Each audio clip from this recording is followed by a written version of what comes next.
Others will be criticizing me. Others will be criticizing you. Others will be harder on myself. You'll never know how I truly have felt. Makes you wanna say, this thing really does suck ass. Makes you wanna say, even things from the past. Makes you wanna say, this is the worst thing I have seen. Makes you wanna say, what the fuck, Marine? What the fuck, Marine? What the fuck, Marine? What the fuck, Marine? What the fuck, Marine?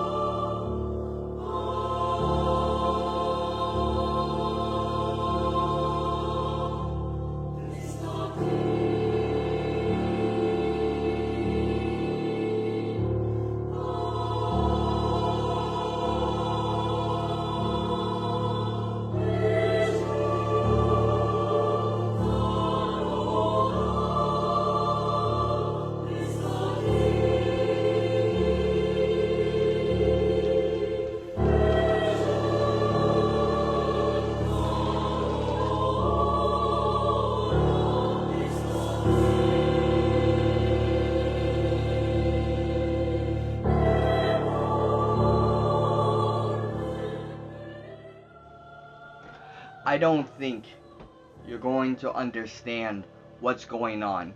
No, I'm being serious.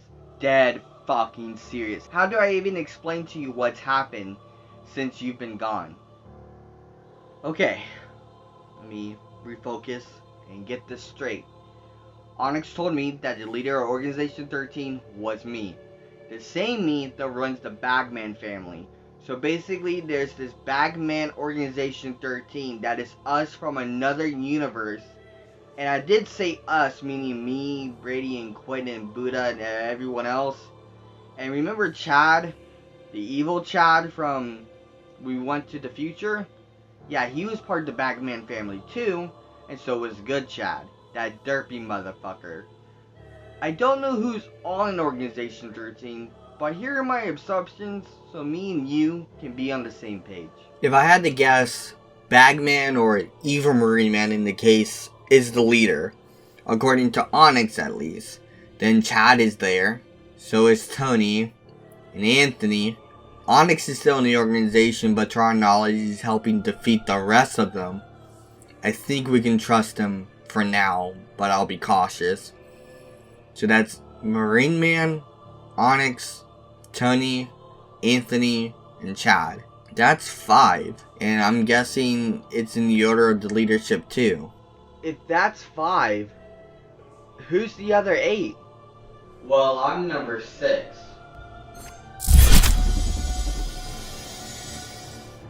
Nerd? How are you here? It was quite simple really. I joined Organization 13 to escape the pocket dimension that you never restored, by the way. Yeah, about that. What happened? Well, I killed Onyx, then he used a replica to revive himself with this voice essence thing, plus the fact that I couldn't close Kingdom Hearts without a Keyblade.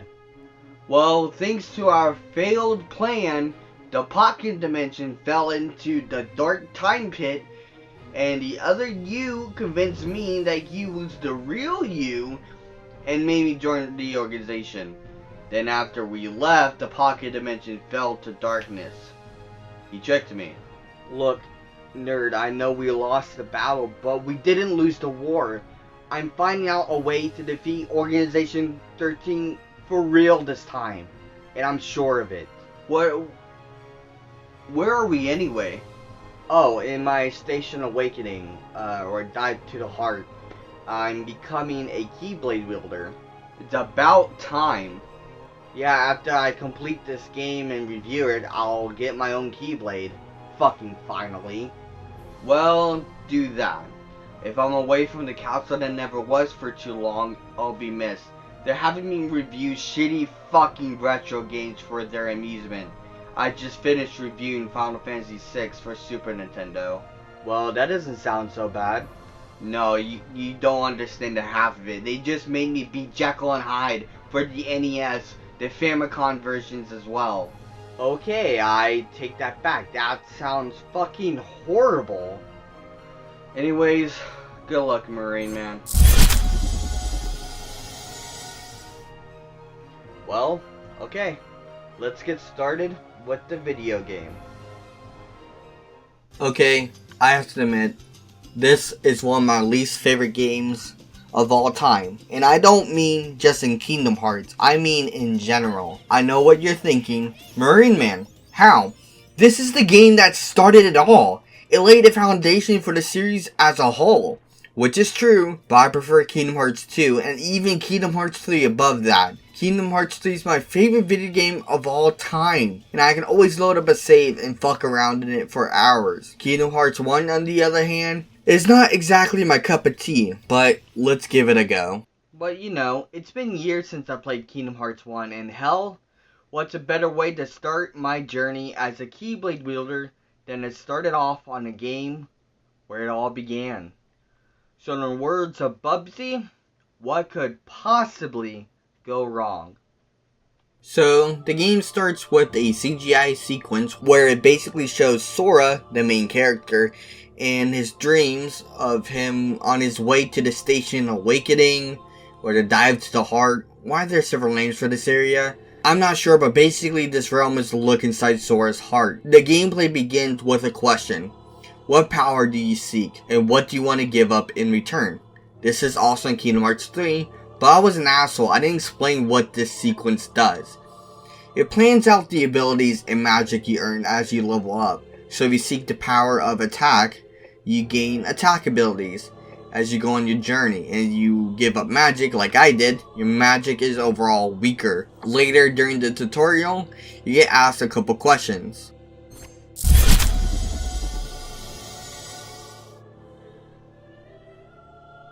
Onyx? What do you want out of life? I guess to broaden my horizons? To broaden your horizons, huh?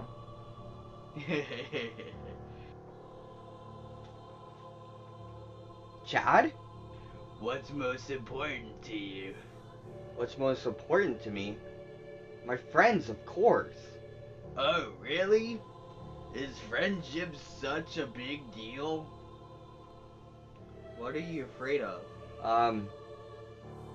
I'm kinda afraid of being different. Being different? Is that really that scary?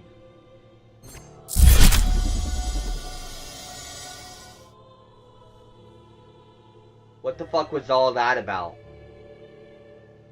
These questions change when you earn your abilities. Then after a boss fight with a giant shadow-like enemy, you arrive on Destiny Island. Sora's home along with his friends, Kairi and Riku. They're building a raft to leave the island and go to other worlds. The character building here is progressive. During your time on Destiny Island, you gather pieces of the raft and get a hold of the command menu. I don't think I explained this thing in Kingdom Hearts 3's review, but think of it like this. In Final Fantasy, during turn-based combat, you select what you want to do, and they do it for their turn. But here, you're doing it while moving around, and there aren't any turns, it's just active battle.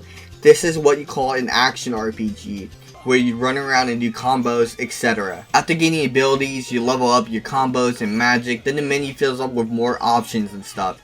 As you progress doing things on the island, you get a cutscene that reveals that the king of Disney Castle is gone. Donald and Goofy have to find a Keyblade Master and then find the king, which is, of course, Mickey Mouse. And then there's this instance where this hooded, formless figure tells Sora that the world will be destroyed, and then it does the next night. Sora goes to the island during a storm to protect the raft, but these creatures called the Heartless appear, and Sora goes to Riku, but he gets swallowed by the darkness. But then he gains the ability to use the Keyblade. He fights the Heartless, and Sora finds Kairi, and this happens. Sora.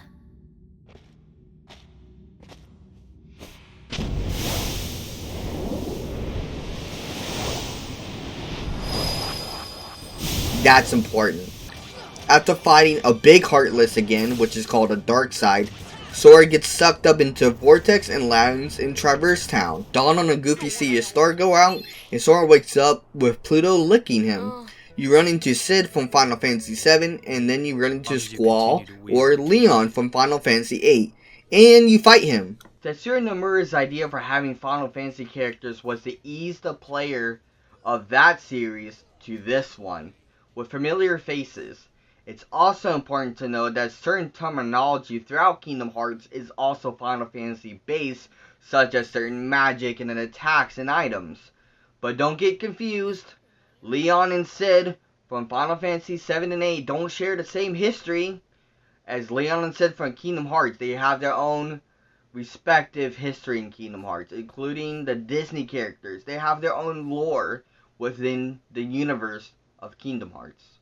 Later on in other Kingdom Hearts games, the use of Final Fantasy characters is used more sparingly, since the series can now stand on its own 2 feet with all the characters it has. This would upset fans, since the general consensus was that this was a collaboration between Final Fantasy and Disney, which isn't entirely true, but not entirely wrong either. See, Square is the developer of Final Fantasy, and The World Ends With You, so they own those characters and thus can use those characters how they see fit to aid the story of Kingdom Hearts. Without Disney's permission, though, they can't use a character such as Sora in something like, I don't know, Smash Brothers, for example, which did end up happening. And to clarify some things with that situation, Disney was accepting of having Sora in Smash Brothers. Tetsuya Nomura was just very concerned with how the lore implication of Sora being in Smash was going to be. Anyways, enough about rights of characters and how they should be used. Let's get back into the game. After fighting Leon, Yuffie tells you the purpose of the Keyblade, which is to defeat the Heartless and seal keyholes that are oozing darkness. You eventually travel to the 3rd district and meet Donald and Goofy. Defeat a boss, and you start your Disney World traveling adventure. Realistically, it would take hours to retell the story of the Disney World, so let's shift focus. Gameplay. As you progress through the world, you'll notice something. Each world is a fucking maze. This is a prime example of a where the fuck do I go type of game. With no maps like in future games and the lack of linear map design, you get lost constantly, especially on a first playthrough. Wonderland is okay enough to get through, but the time you reach Atlantica, hell, even Neverland, you're left scratching your head like, what the fuck? It's almost as bad as Sonic 06 where you have to reach the random area where progression is. On top of that, there's platforming.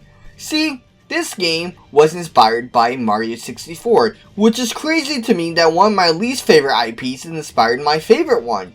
Anyway, my opinion aside, the fact is, Mario 64 revolutionized 3D platforming games. But here, for example, in Deep Jungle, there's this area of vines where you jump on and off of. If you fall, you go to the area below. You have to parkour across some hippos and do it again. For the longest, I thought the objective was to get through this impossible gauntlet of tedious vine jumping mechanics, where the timing window is so small and the punishment for failure is too big. I spent 40 minutes trying to get across just to find a save point at a dead end.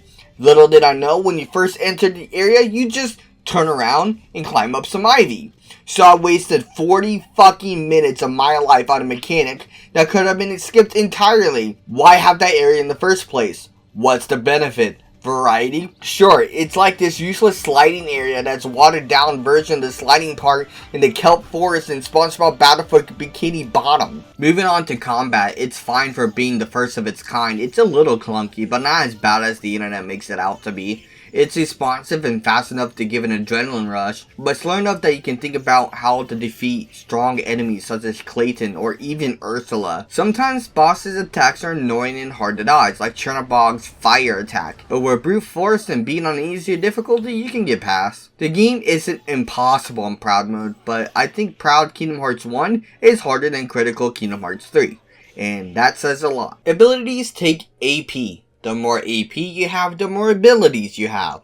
you won't be able to have all abilities, so you have to pick and choose how you want to build Sora, Donald, and Goofy. There are shortcuts for only 3 items or magic. For example, if you press left bumper, it gives an option for 3 buttons to press to use an action in quick succession. Magic takes MP and a spell is a bar of MP. You then attack or get bubbles to get a yellow bar that builds the blue bar. Some worlds like Atlantica and Neverland have different movements, such as flying or swimming, where the controls, they suck. B and X are used to lift and lower yourself respectively in air or water. It takes a while to get a hold of. The biggest sin is Atlantica in this case, where the whole world is a where do I fucking go lateral fiasco. The whole world uses these controls and it sucks bad. Like ass! Now I have to admit, in this playthrough, I didn't even do the bonus stuff such as Winnie the Pooh or the Coliseum matches. I was more focused on the main story, which I guess I can talk more about, but before we do that, there's one major part of the game I've yet to mention. The Gummy Ship. See, to travel to different worlds in Kingdom Hearts, you need a vessel, like the Gummy Ship. The borders of these worlds have been broken, and when darkness came, it's now possible to use the Gummy Ship to travel from world to world. The issue is, the gameplay of the Gummy Ship. It's boring. And way too easy. No matter what difficulty you're on in any Kingdom Hearts game, in fact, the Gummy Ship missions stay the same difficulty. As for Kingdom Hearts 1, it's like a prototype of a shoot 'em up. And it's done very poorly. Again, I know it was 2002 when this came out, but shoot 'em up genre has existed since 1978. Look it up. Maybe it's the way the worlds are set up. See, until you get a warp drive, you have to fly to each world, making traversal so goddamn slow. And not to mention you have to fly to every new world, even when you have a warp drive. And like I said, it's easy, so you can get away with never upgrading your Gummy Ship even once in the entire game. But before I gripe about what's mostly a gimmick used for immersion and lore, let's get back on track.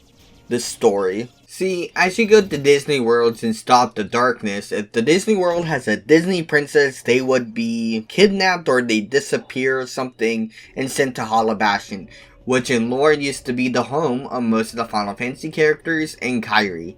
Along the way, you run into Riku, who's an angsty asshole in this game, and he messes with you and eventually succumbs to the darkness thanks to Maleficent and other villains. But it isn't until the end you know the truth that Riku was slowly getting possessed by a guy named Ansem Seeker Darkness. By the time you get to Hollow Bastion, you run into Riku and somehow takes the Keyblade away from you, and it's been told by Tetsuya Nomura that Riku was the original choice for the Kingdom Key. But he chose darkness, so he went to Sora. But that's if you're solely talking Kingdom Hearts 1. When Birth by Sleep comes around, it gets kind of more complicated. So Sora gets a wooden sword that does 0 damage, and has to rely on magic, which is weird because it was to my understanding that the Keyblade gave the wielder its magic, or something. Okay, anyways, Donald and Goofy follow Riku because they suck, so he used the Beast to help attack enemies. Why is he here? Well, he's looking for Belle, and by sheer will, he was able to travel to Hollow Bastion without a vessel. Somehow. After getting to the castle, you run into Riku. He taunts you and attacks you, but Goofy blocks it. Donald comes over because he's a bitch, and Sora says, I don't need a weapon. My friends are my power. And gets the Keyblade back. Then you fight Riku. He runs away and makes way to the world's keyhole. And he then reveals that it is him, Ansem Seeker Darkness, and you fight possessed Riku. After defeating him, Sora tries to close the keyhole, but it's incomplete. The hearts of the 7 princesses of Heart need to mend the keyhole. Alice, Jasmine, Snow White, Belle, Aurora, and Cinderella have their hearts closed in the keyhole, but one is missing. It's Kairi. Sora realizes Kairi's heart is inside him. And then he does the most logical thing to do. Kill himself. This releases Kairi's heart, but turns Sora into a heartless, and oh boy, the repercussions of this action spawns 3 whole fucking games! Kairi, Donald, and Goofy escape, but Kairi refuses to leave Sora behind, but heartless Sora finds them, and she fixes him. somehow, cause she's his light, or something, and regroups with the Final Fantasy characters. Kairi gives the Sora a good luck charm of hers, and he promises to bring it back. And then Sora goes off to seal the keyhole, but there's an invisible fucking enemy. I don't know if I have this on recording, but I don't know why it's here, and the only thing I can think of is protecting the chest with the Oblivion Keyblade.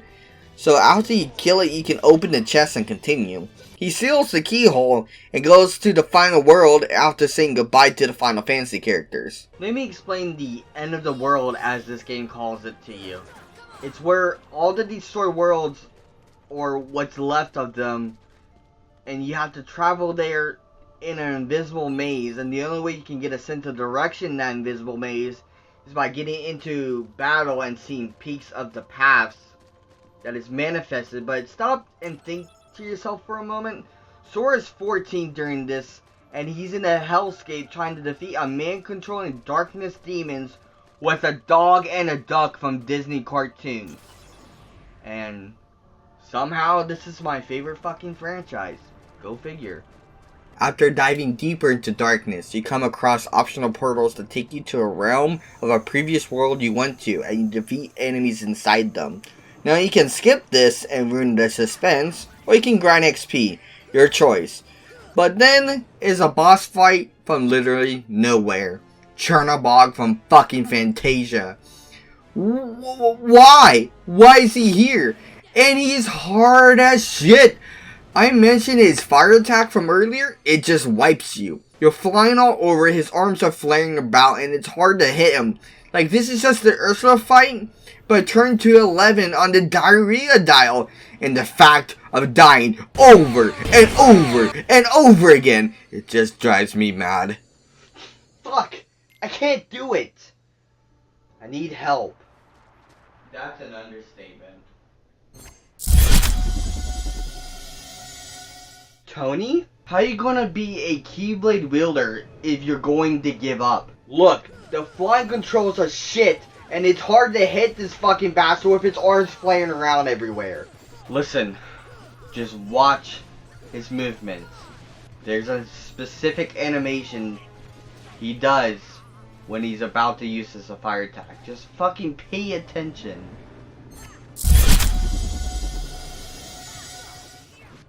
Alright, I guess that's all the advice he has for me. Just watch his movements. Let's see if it works.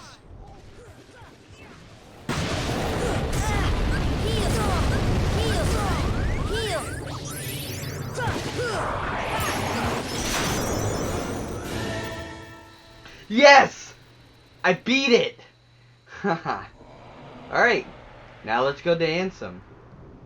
You then reach the final rest, and you hear a voice stating that there's no light beyond this door, and your heart is the mightiest weapon of all. You then enter the remains of Destiny Islands, and the first phase, you fight Ansem Seeker of Darkness with Donald and Goofy. He'll use his Guardian to put elements on you, but after this, you fight him in the purple arena all by yourself. Donald and Goofy are just gone at this point. He's much faster. After beating him, he turns into... He turned into a boat! What is this? What is this game? He's like attached to it. It's kind of like the Guardian upgraded and grew. You fight Ansem, then go into a dark area and find Goofy. You attack the boat's mouth with him. Another dark area. It's Donald. You use the help of your friends to defeat Ansem, Seeker of Darkness.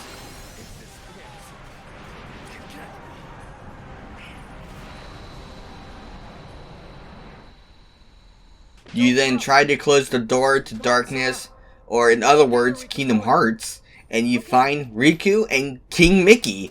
Yeah, Disney allowed Square Enix to use him in one scene. With the help of Riku and the others, you close the door to Kingdom Hearts. And Kairi is here, somehow. Sora promises to come back and they separate, and the worlds get recompleted. But the Destiny trio, Sora, Riku, and Kairi, are separated. So the story of the saga is not yet over. This game may be my least favorite Kingdom Hearts game, but you know what? And hell, even replaying it for the first time in years breathed new life into me as I experienced this crazy tale of Kingdom Hearts and where this whole series started in the first place. Without this game, I wouldn't be the same. Yeah, hell, many people wouldn't be the same. This not only shaped a franchise, but people's lives. You know, there's been Kingdom Hearts weddings, Kingdom Hearts graduations. Fuck, I wouldn't be surprised if there would be a Kingdom Hearts movie in the future. And as for Sora, he's become a icon of happiness and kindness throughout the world, and his always positive attitude is refreshing. And seeing him paired up with Donald and Goofy, I just have to say it's perfect. This is where his journey began, and just like him, my journey continues. No matter what tragedies are going on in the world, or hell, even my life, Kingdom Hearts is a comfort game to escape to. Yes, I know it's a Disney game, it can be cringe, but that's the charm. All these fucking anime characters going through literally the worst fucking possible trauma, and Donald and Goofy are here just to make a dark story lighter and child friendly. This used to be my least favorite video game of all time, but that's changed now. I'm fond of this game, and if you think you want to experience an action RPG, I think you should start with this game, at least on beginner. And beginner is so much fun to run around and defeat enemies, and hell, if you're feeling masochistic, go ahead and do level 1, no items, no continues. I guess you can do it on beginner, but it's still going to be hell, to get a massive achievement score. So, Kingdom Hearts is nothing less than a spectacle. Going through it again made me realize why I like this series. It scratches an itch similar to something like Devil May Cry, and hell, maybe not that intense. The later games surely give you a run for your money. Anyway, I think it's time. I gotta manifest my Keyblade. Alright. I just gotta focus. Let my heart be my guiding key.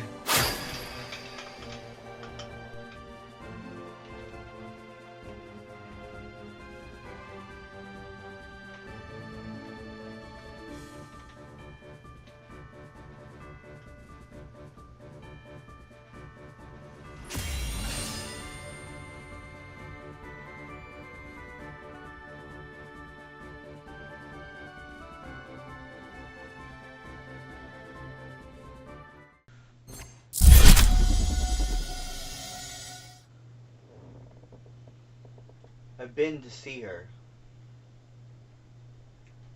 She looks a lot like you. Who are you? I'm all that's left. Or maybe I'm all that ever was. I meant your name. My name means no importance. What about you? Do you remember your true name? My name is...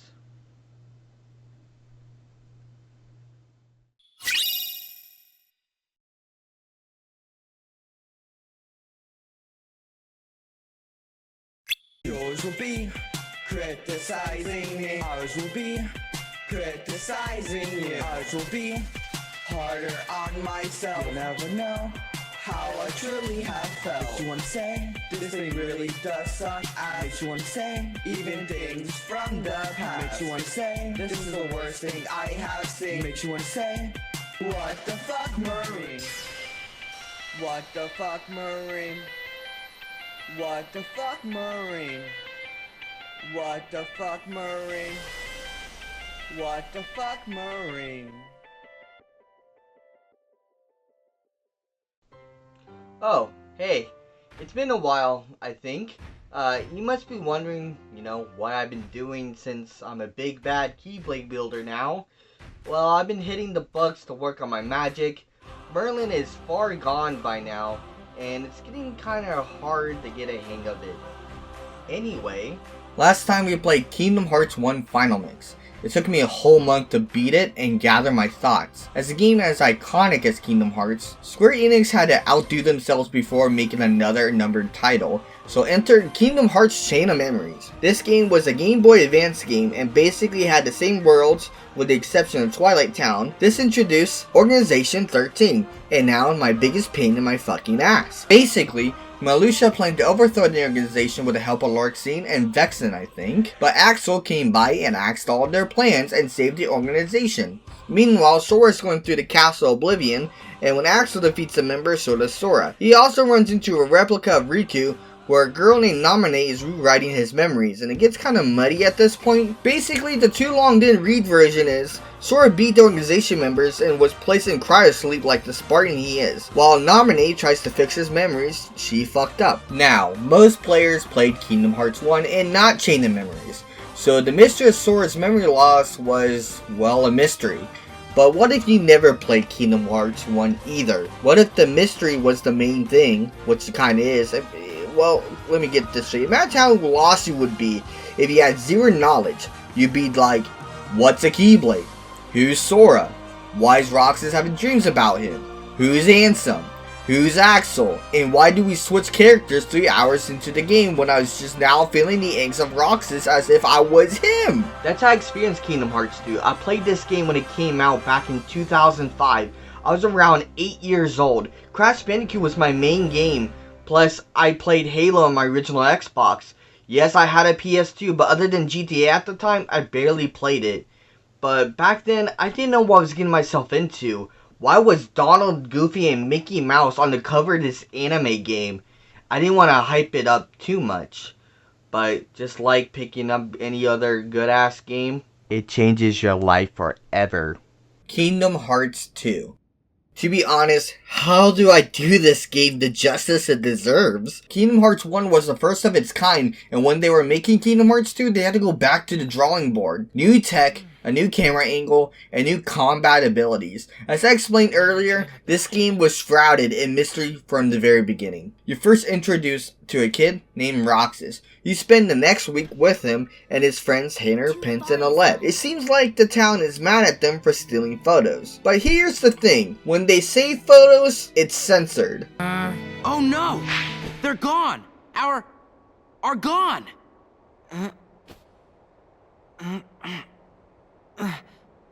What? All are gone? Huh? Huh? Huh? You can't say, why not? The fact that somebody's stealing the word 2 is crazy. Like when I was a kid, I didn't understand what was happening. You left the hangout called the usual spot and do some tutorial things that get introduced to reaction commands. And hands down the best mechanic of any Kingdom Hearts game due to how flashy and easy it is to use. But we'll get into that later. Anyways, you meet up with the rival gang. I guess there's some other kids from their school or something. But the main person from that group is Cypher. He's an asshole, and guess what? He's a Final Fantasy character from the Final Fantasy VIII. Plus, Vivi is here too, another Final Fantasy character. So the entire rival game is just made of these Final Fantasy characters. But that's besides the point. Cypher thinks you took the photos, then you fight him as a tutorial. Picking up a weapon here adds +1 to your strength, defense, or magic, and shapes your leveling, I think. You fight Cypher, then a thing comes up out of nowhere after you take a victory photo. You then follow it to attempt to fight it, but it's no use. You are then granted a Keyblade. You beat it, and then a photo pops out, I guess. The Twilight Town gang catches up to Roxas, and then Roxas says they were just laying there, which isn't true, the enemy had them. So they noticed that all the pictures were of Roxas. So that's why everyone thought it was them that took them. Another cutscene plays, and it's this weird red guy and an Organization 13 guy. They discuss the nobodies, the white jumpsuit motherfuckers, and they were trying to steal the real Roxas but was confused, so they stole photographs. This is ironic because the game suspected this a moment prior. Roxas has a dream about Sora and the Keyblade, and the second day ensues. Look, I can recap the entirety of Roxas' time in Twilight Town, but that would end up be a whole episode of itself, considering the intro is 3.5 fucking hours long. A long intro. Anyways, here's the clip notes. Roxas keeps having dreams about Sora and his friends from Kingdom Hearts 1. After running into Naminé, he takes a visit to the Station Awakening and fights a giant nobody. He participates in a fighting tournament where Axel comes in. You fight Axel since Roxas has no memory of him. You win the tournament. Roxas falls off the clock tower and his heart gets connected to Kairi, thus connected to Sora. You explore the 7 wonders of Twilight Town and watch the Magic Ghost Train. Roxas speaks with Naminé about who he is a little bit. Roxas wakes up the next day and he can't interact with anyone. Axel shows up and then time freezes. Diz, the red guy, tells Roxas to go to the mansion. Roxas talks with Naminé and she says he'll become whole. It's revealed that Roxas has been in simulation this entire time. He has a fit and breaks the computer in rage. And you fight Axel, a good goddamn boss fight. You then find Donald and Goofy, and the saddest scene of this game plays.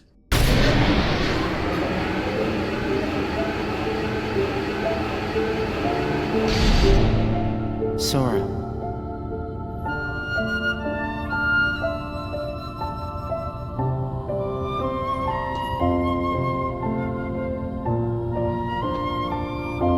You're lucky.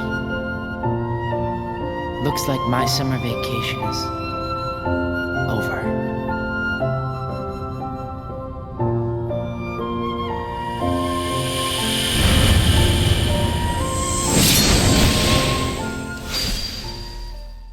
Three hours in, and you're just now seeing the title screen. What the fuck? Overall, Roxas' summer vacation with Hannah, Prince, and Olette was something he enjoyed, but it was all fake. He just wanted to enjoy his normal life with his friends. And thanks to Diz and Organization 13, that normal life was never meant to be. He was fucked from the very beginning. Thanks a lot, Sora. Fucking asshole.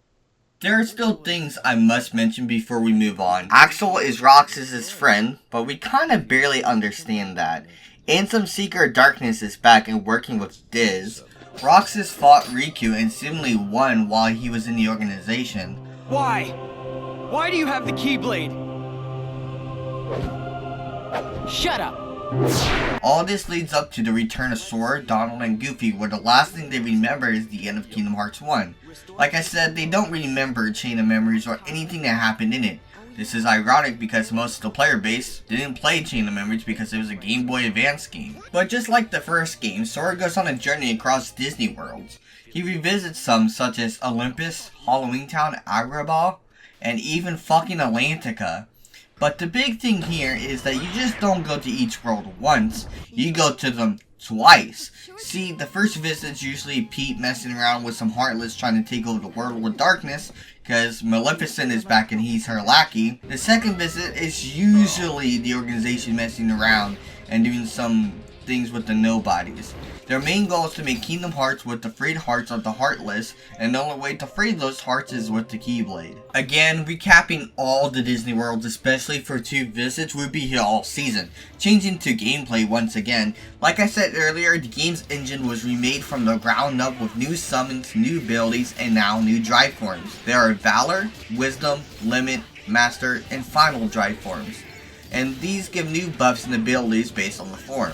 Valor is fast and dual-wields Keyblades. Wisdom lets you shoot magic and buffs magic attacks. Master is the best of both of those worlds. Limit goes back to the roots of Kingdom Hearts 1 and uses the Kingdom Hearts 1 movesets with the help of the reaction command.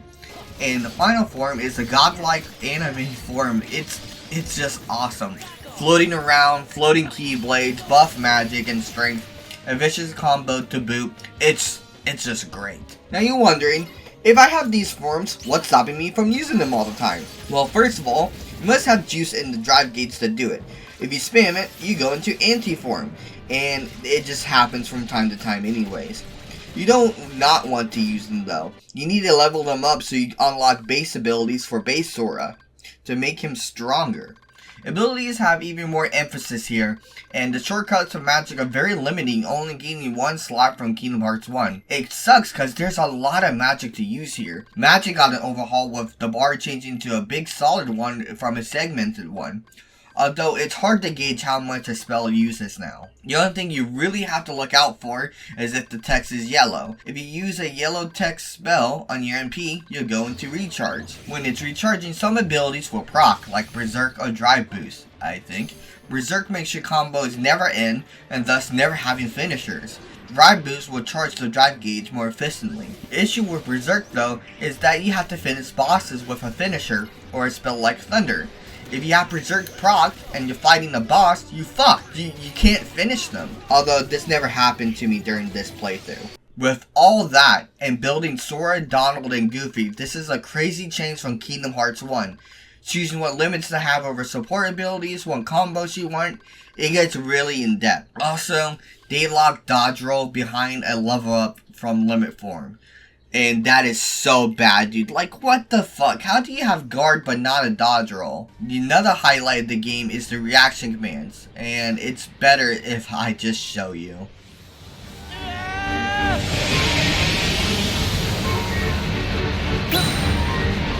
Come on!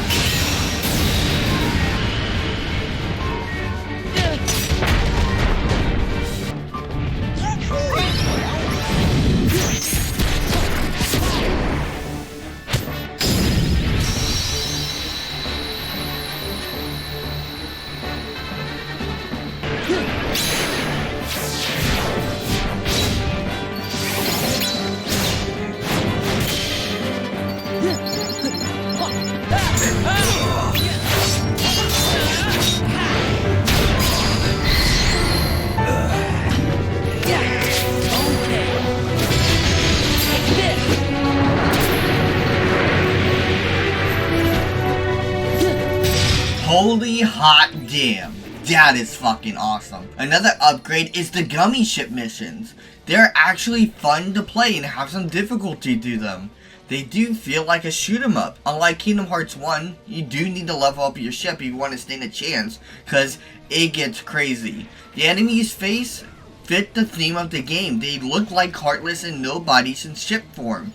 It's a world of difference than this.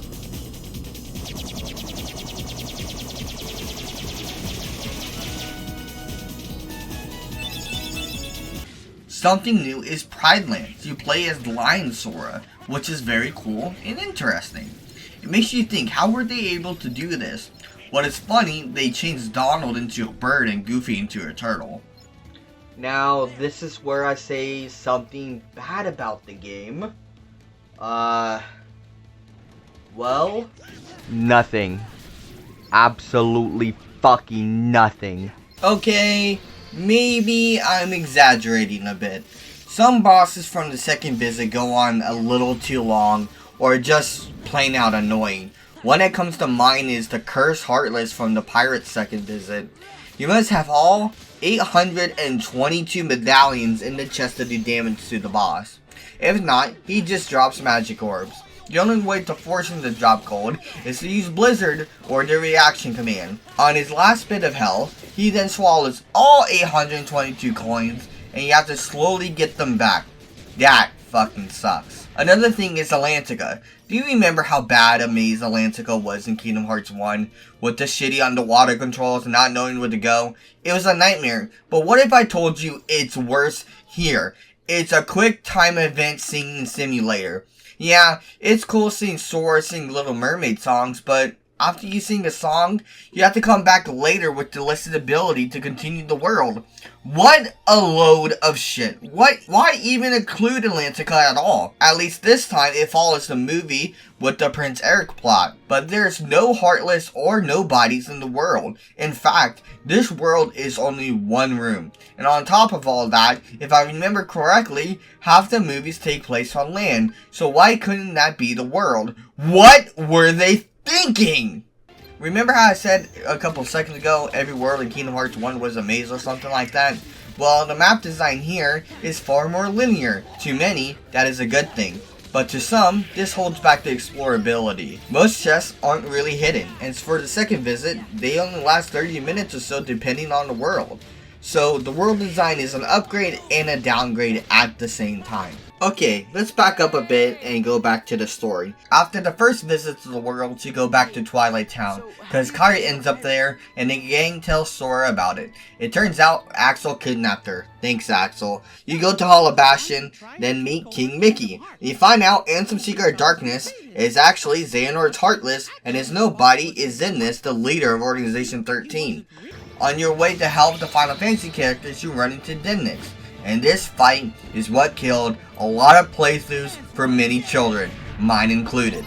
Earlier, you did a minigame with Dimnix in the Underworld, but not only you do that here, you must actually fight him. The fight was so hard for a kid like me back in the day, but after finding out the reaction command, it helps out a lot. It's easy. Goofy then fucking dies by getting hit by a rock. You then fight with each Final Fantasy character up to the point where Goofy wakes up and says he's alright. Thanks, Goofy. The second visit also holds the epic 1000 Heartless battle. It's a technological marvel that the PS2 could do that back in the day. Although it's just the same two enemies over and over and over again, but that doesn't ruin the epicness of it. To put it plainly, this is peak Kingdom Hearts. And it's a shame we didn't get something like this in Kingdom Hearts 3. If Twilight Town was more fleshed out like it is in this game, it would have been a perfect stage for such things. Although the Keyblade Graveyard's intro was an okay supplement to it, but doesn't hit the same with all the Final Fantasy characters and the difficult boss fight. Later on, you run into Zaldin, a Lancer. His fight is so fucking hard. This is where the secret mechanic of the game is finally used. King Mickey. See, during select boss fights during the second visit, you'll get an option, don't give up, and you'll play as King Mickey. The point is to charge the drive gauge so you can fully heal Sora. But during the Zaldin boss fight, it's practically impossible.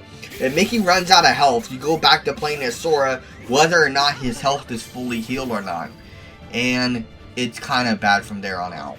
If you're not leveled up properly, you're fucked. You have to go around and grind around Beast's castle just to stand a chance against this dude. And, you know, this makes me think, what does the organization members do while they're not going around collecting hearts? Well, according to 358 days over 2, they have days off. So, what the fuck are they doing in their off time? Huh. Oh, hey Anthony! How's the desk job working out for ya?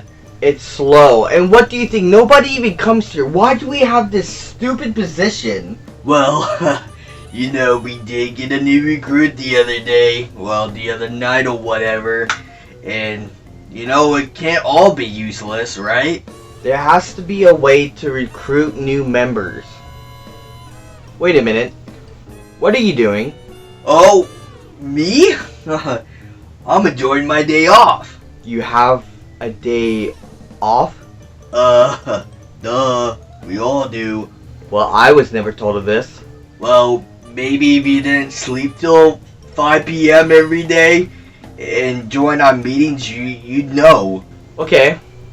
What are you doing, or what do you do on your day off? Oh, me? I go to WWE shows. Let me take a drink real quick. And, I went to WrestleMania in April, and let me tell you, it was awesome. See, Rhea Ripley retained her title. You went to WrestleMania and didn't invite me? I could have a day off this entire time. The Logan Paul. Wait a minute. I Show Speed fight. What if I call whatever, you know, they didn't fight, but, you know, I Show Speed was in the bottle. And so, I'm not feeling too good. Oh yeah? Yeah, I think I need to take the rest of the day off. Oh, I get it. You know what? How about we just leave? Yeah. Yeah, that sounds like a good idea. Definitely. You know, I'll just get Tony to cover your shift, and we can go get some chili spaghetti, some chili cheese fries, some cheese conies, you know, the good stuff. Yeah, that sounds good. Oh, one last thing before we go. You want to know something? What?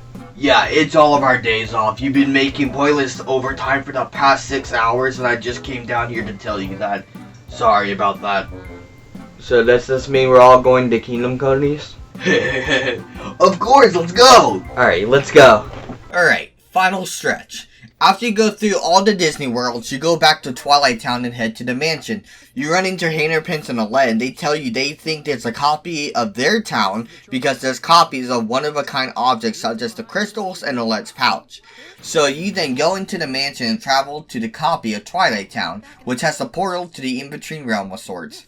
You fight with Axel to take on nobodies. He uses a powerful attack and he fades away, and as he's fading away, he says that the organization took Kairi. Sora, Donald, and Goofy and Mickey go forth into the world that never was. You go forth and you get stopped by some nobodies. You then have to fight Roxas's lingering will. It's one of the more difficult fights in the game. This fight is a Final Mix exclusive. I remember looking at videos of the fight back in the day. At first, I thought it was a mod, but after a while, we did eventually get this fight in the States thanks to the remix remasters. This fight canonically still doesn't make sense to me. I thought Roxas was returned to Sora back in Twilight Town at the beginning of the game, right? So, how is he here? Anyway, after you beat him, you move into the castle and make your way to Zigbar. His fight took me a couple tries, but with their use of Drive Forms and limits, it's easy enough, I guess. You then run to Ansem and Kairi. Sora and Kairi share a much-deserved hug, and Kairi tells you it's Riku and not Ansem Seeker of Darkness. Throughout the game, Riku was dropping hints that he was okay. They all move on and fight Luxord and then Syax. Sora finds out that Roxas is his nobody, and the reason Riku looks like Ansem is that he had to become Ansem to defeat Roxas. Remember from earlier? If it changes me forever.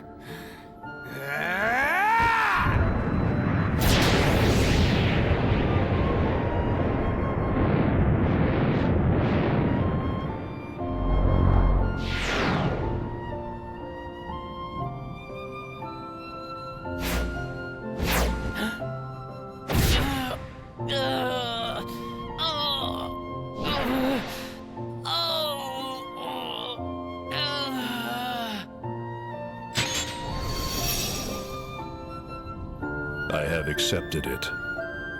They run into Diz, who's been revealed to be Ansem the Wise. He's trying to calculate the power of Kingdom Hearts or something, but the machine explodes and turns Riku back to normal. You then climb to the top of the castle. You fight the first phase of Xemnas. He then unleashes the power of Kingdom Hearts and disappears. Then, just like Kingdom Hearts 1, the door to darkness appears. From this point forward, it's the end game. You then run through, cut through buildings while Xemnas throws them at you. You then mess up the engines of this dragon ship thing. You go and destroy the core as well. You then fight Xemnas and Xehanort's armor from Dark Road.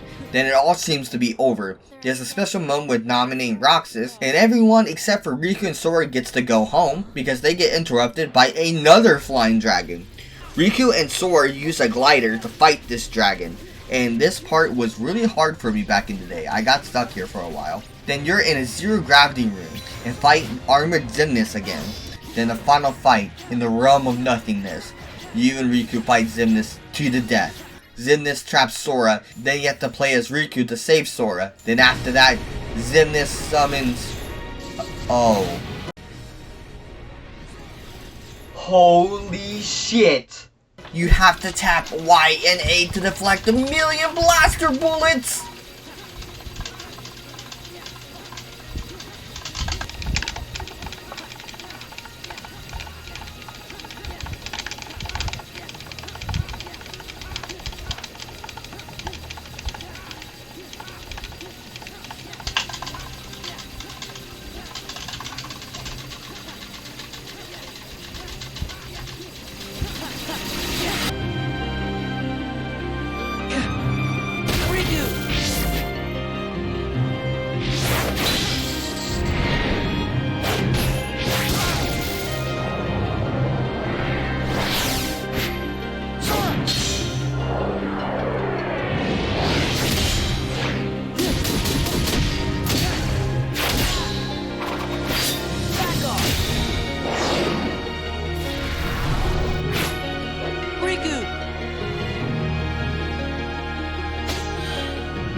They then go to the Dark Shores. They receive a message in a bottle from Kairi from the beginning of the game, and the door to light leads them back home.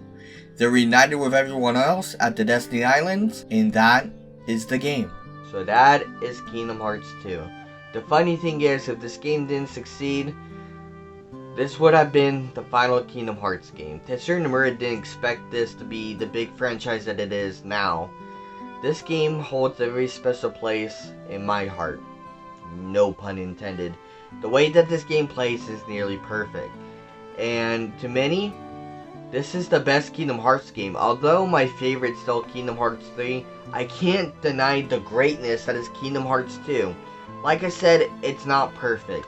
There are some flaws that hold this game back from being the greatest game of all time.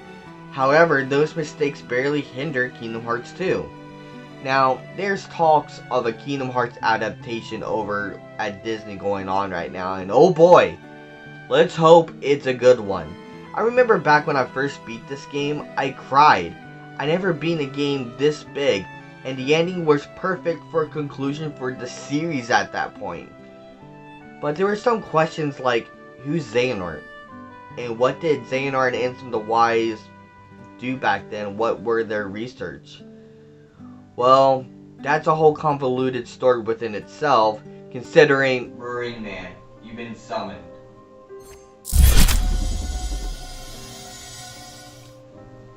We recruited a new member of the organization.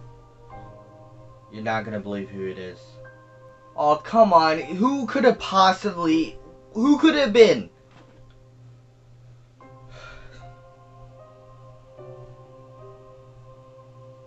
It's Jamie.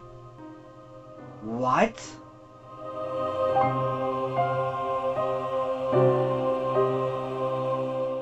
She's been here for a month, and you're only telling this to me now. Look, I'll be honest, it was my idea. I kinda figured. Look, we have a plan though. You were able to summon your Keyblade, right? Yeah? Okay, yeah, that's perfect. This is what we'll do, and this plan is simple. No one in the organization likes our leader. Onyx has been in talks with Jamie about it. Who thought that was a good idea? Will you listen, okay? I understand it's like a big fucking deal with you, as it with me as well, considering the past, but you got to let it go. The past? Let it go? Newsflash, asshole. I don't remember the past. You guys have all these memories, you barely explained any of it and dropped this bombshell on me. You and Onyx were me, and for me to be later found out that that was me is a whole thing entirely by itself. Plus the entire organization is on me, except some one girl I don't fucking know about. What's going on with all of that? You don't realize how much this affects you. I don't realize how much this affects me. You have the baggage, not me. She's important. No, she's not. She has direct ties with you. I don't know her. What will get you to help me, to help us? Nothing. Fine. You want to do that? Oh boy, Marineman. We meet once again. Oh, this fucking guy again? Marineman. However shall we do this? Fight me or release me, but do not waste my time with talk, Chad. Oh, but Marineman, there's much to talk about. Jamie has this big plan for you, for me, for all of us, and I'm really excited. Other than what you guys have told me before, I don't know a Jamie. Oh, don't be that way. You loved her so much back in the day. Whatever happened between you two? Surely you'd remember. No, surely I do not. Anyway, it doesn't matter if you remember or not. What is true though, our leader is enacting the final shape. Or, to put it simply, he's trying to summon Kingdom Hearts. the fake Marine Man? Ah, now I got your attention. How do I stop him? Chad, I found you. Oh no, bro. Now, Marine Man. The last time I saw you was in that nightmare. You are real. Yes, I am real. And what is also real is the power of Kingdom Hearts. Soon I will use its power to shape reality to my liking. And what would that reality look like? Success. Simply just success. I would have everything. Fame, fortune. That's it. You want to use the power of Kingdom Hearts to shape a reality where you're on top. Exactly. Except this reality will have everyone who wronged me be perished. Yeah, there's the red flag. Let me introduce myself to you. My name is Lee. I'm just you from yet another universe. Really? I couldn't tell. Sarcasm. Very funny. You may need friends if you want to stand a chance against me. My beloved organization cowers in fear against my power. Surely, even if they can't compete, you have zero chance as well. You're just one guy. You don't even have the organization at your back to help you. Fuck them. I don't need anyone weighing me down. If you do wish to stop this final shape, then play a shitty game. Nah, not this time. Play the game where it concludes its story in a 10-year saga. Destiny 2. Complete its DLC. Then, meet me again. I'll be waiting, Marineman. Yours will be criticizing me. Ours will be criticizing you. Ours will be harder on myself. You'll never know how I truly have felt. Makes you wanna say, this thing really does suck. Makes you wanna say, even things from the past. Makes you wanna say, this is the worst thing I have seen. Makes you wanna say, what the fuck, Marine? What the fuck, Marine? What the fuck, Marine? What the fuck, Marine? What the fuck, Marine? Okay, how do I get you caught up in the quickest manner possible? Well, the Shadow Legion invaded Earth, and we took care of that. Then there was a whole season where a high fish god or something told us about the Witness's history, which turned out that he's actually a whole civilization of people. That's great. We banished the hive god Seaver Wrath and made her immortal by turning Erismorn into a hive god for a couple months. Then Riven returned and let Crow wish for a way into the portal that the Witness left in Lightfall by wishing he could say sorry to Cade. Because, you know, he killed him when he was Aldrin. For the final mission of Season of the Wish, Crow met up with Cade and the Final Shape DLC then begins.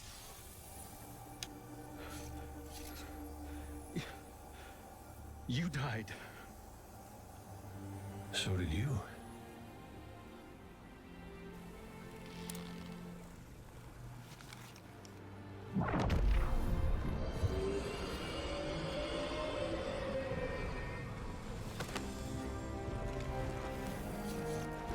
Yeah, I don't have to call you Prince anymore, do I?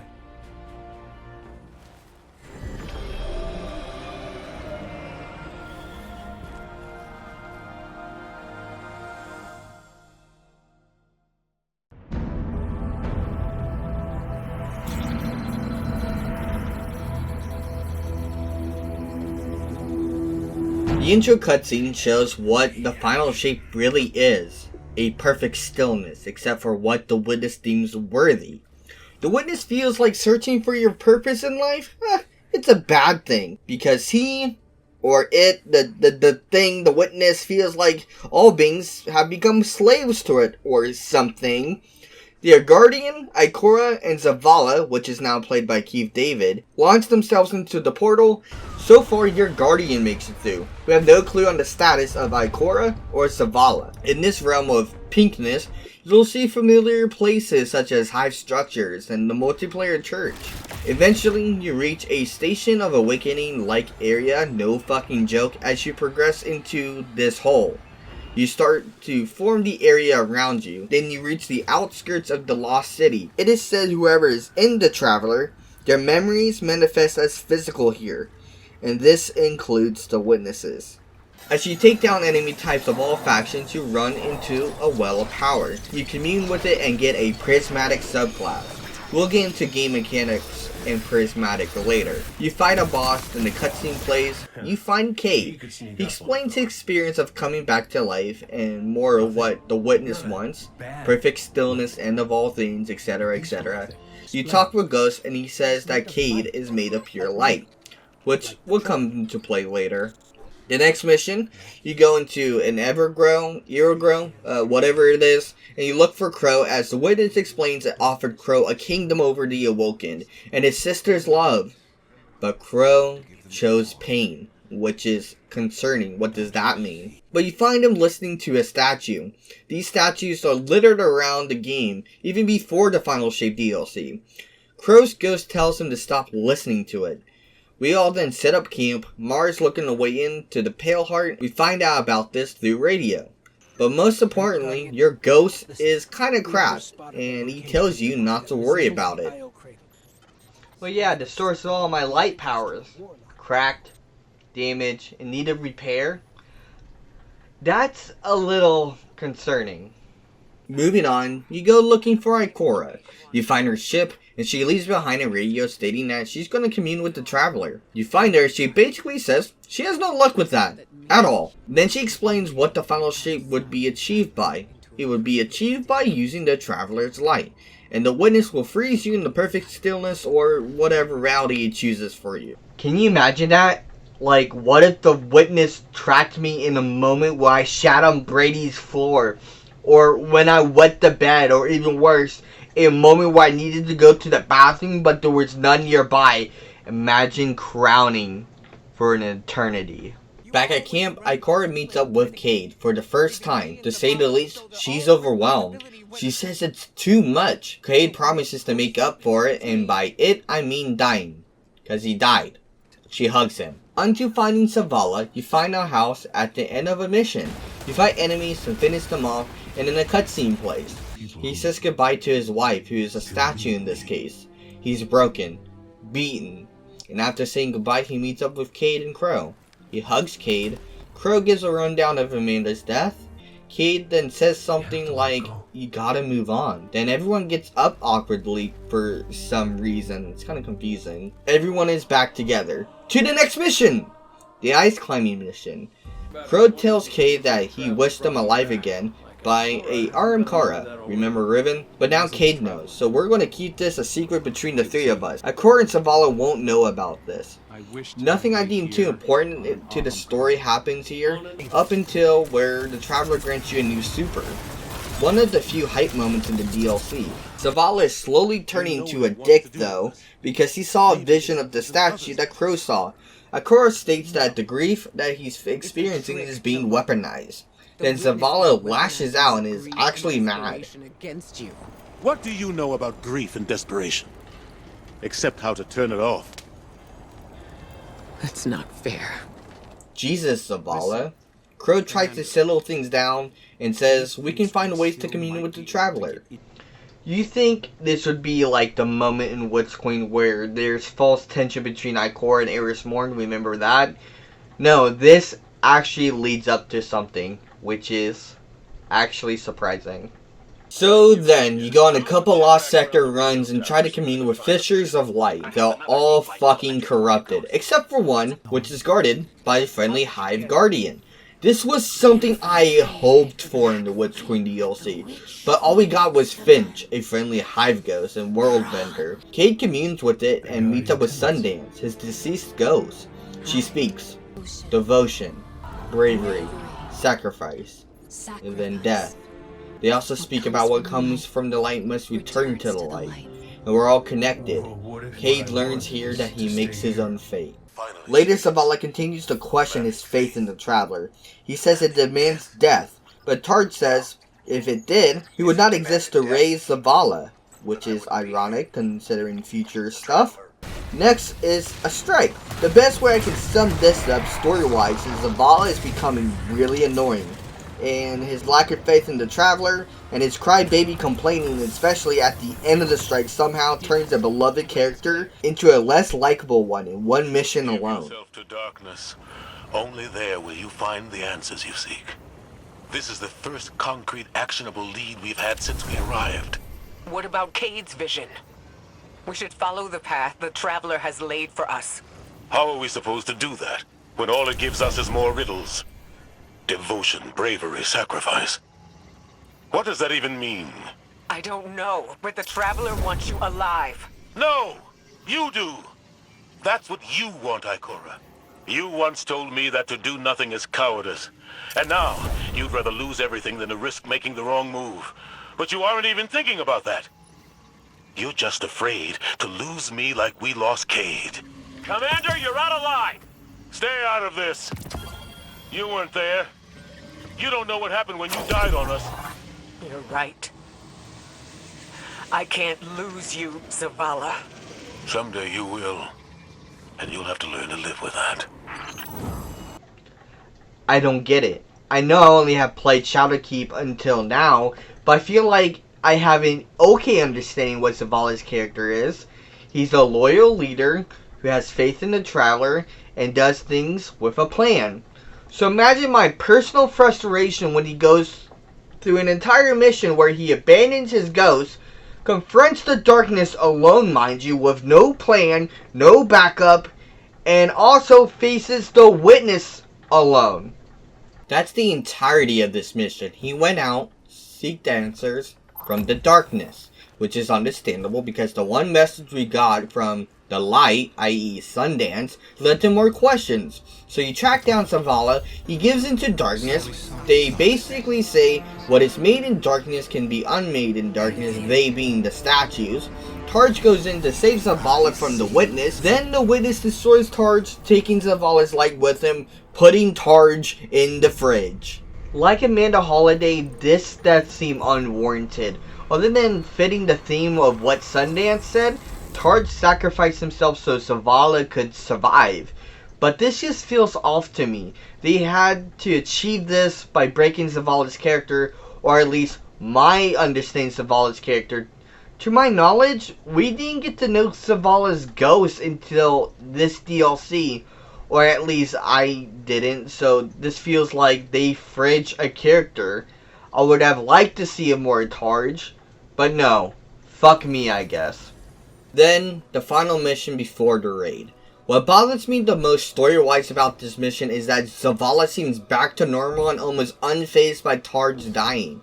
I guess when they laid off all those people, they laid off the good writers too. So much for keeping the right people. Anyways, you fight all the way up to the witness, you destroy statues that are in the darkness to deal damage, and the ghost realizes what is made in darkness can be unmade in darkness. The veiled statues is the civilization of people that the witness shaped up to make himself, and then finally, killing all those people or destroying the statues rather, unmakes the witness.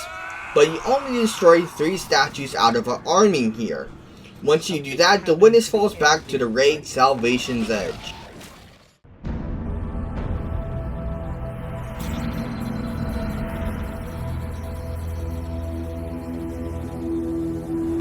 Alright, rant time. Other than the raid time gating or event gating the end of the DLC, I haven't heard any thrilling story aspects that came out of it.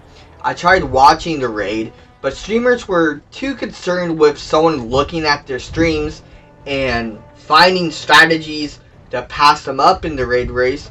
So what they did, they would censor parts of the screen or the whole screen in some cases, and muted the gameplay audio and commentary audio. I don't know, I guess what bugged me the most about these people they still had about 70,000 idiots sitting at a black screen with no audio. Can you say ad revenue scam? Like, it should be against TOS on Twitch to do that. I don't think any rules for the raid race should change to this new fucking problem. I understand supporting your favorite creator in the raid race, so they can get a belt for once, I guess. But when it comes to blank screens and muted audio, even censoring buffs and debuffs, bro, just end the stream and record it offline. You don't need the stream to get world's first confirmation. The few streamers that I did come across that were doing this was Astrocross, Dado, and Salty Greppo. And you know what? They didn't even win. So what the fuck is the point? The raid almost took a full day, 19 hours and 58 minutes, making the longest day one raid race since Last Wish, which took 18 hours and 49 minutes. It is good that Bungie made a good raid for once. Green Nightmares was a ad clear fest, with the only encounter that was good in my opinion was being planets. So just like the last few Destiny 2 reviews, we won't go in depth into raids. But we will go in depth into is the campaign mechanics, which entails me taking you through the campaign again, but on a mechanical level and not a narrative one. Meaning, we're only halfway through this review. Great.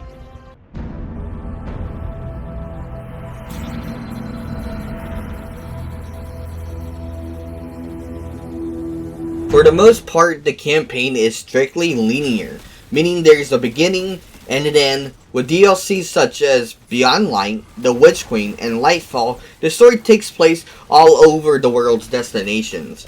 But for 90% of this campaign, you continue one line from start to finish.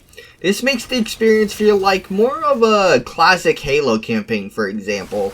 The narrative of how the surroundings and story come to the forefront while making the world building and free roam map like aspects take a back seat. The biggest elephant in the room is the revive token, the very thing that plagued the campaign experience since Witch Queen.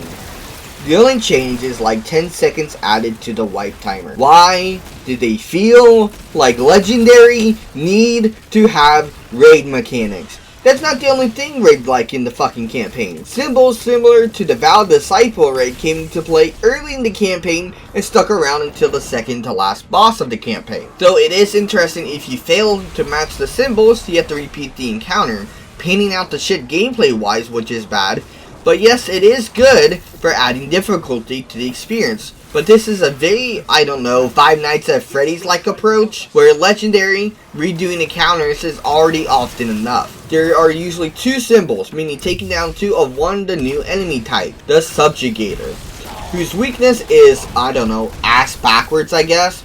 The Strand Subjugator is weak to Strand, and the Stasis Subjugator is weak to Stasis. In terms of weakness, you'd think it'd be the opposite. Element damage would put out more DPS on them, but like many other mobs in the game, it's not apparent enough. For example, did you know Atheon from Vault of Glass is weaker to ability damage compared to weapon damage? Not convinced? Crota takes more sword damage compared to all damage. Kaido's Nightmare has a bigger critical multiplier compared to the Divinity Bubble applying its debuff. All this is like basic MMO bullshit, like mobs will have secret weaknesses, especially in raids of dungeons. But in my unprofessional shit seeker opinion, the campaign should at least notify one of the main mob's weaknesses, so you don't sit there and DPS the same Subjugator for 10 minutes longer than needed. While we're talking about new mobs, let's look at the new enemy faction, from flying enemies to gladiator-like husks.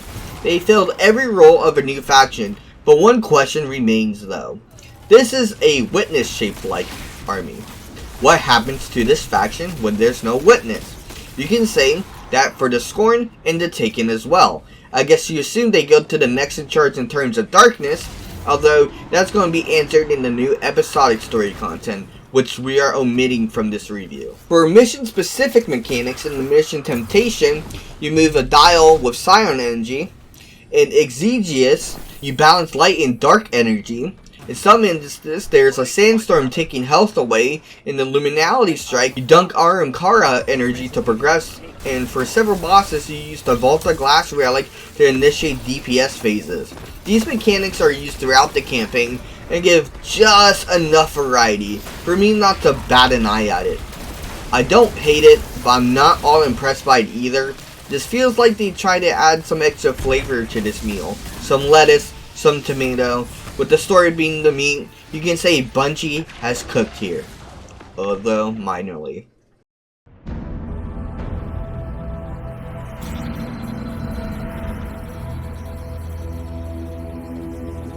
The main thing that has bothered me since the ending of Witch Queen is the return of Savathun. She returned in Season of the Witch, and occasionally messes with stuff in this DLC such as Queen missions. This whole debacle with Savathun just confuses me. She claims she wants to help us, but continues to blade barrage me. Why does Savathun blade barrage? I mean, she's a warlock technically. She Nova Bombs, she Nova Warps, and she Storm Trances. All warlock abilities. And yet she has a hunter one, which is blade barrage. Why? Anyway, even with the friendly Hive Guardian as mentioned earlier, Savathun just doesn't care about that, making her alignment really confusing. Moving on, the main themes in this DLC are light and darkness, life and death. We see it talked about throughout the campaign with Targe, Zavala, Cade, and Sundance. I think these are important themes to explore since death and grief are something everyone in life experiences at one point or another.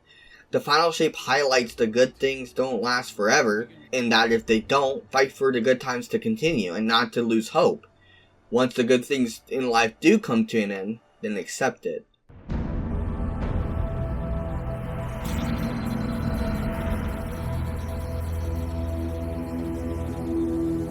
The wildcard mission is for an exotic sniper rifle that can be used as a gold gun as its own. You can explore this mission with Cade and Crow, as the witness forces are huffing excessive amounts of ether. There are many great moments with Cade and Crow, from setting up camp to fighting together and keeping score over comms, and a whole CGI cutscene for the exotic mission. The main thing Crow wanted was to be able to say sorry to Cade. He does just that in this mission. In turn, Cade offers the Vanguard harness spot for Crow. Crow says he'll think about it. It's a warm, heartfelt mission that was super needed for these two characters' intertwining stories.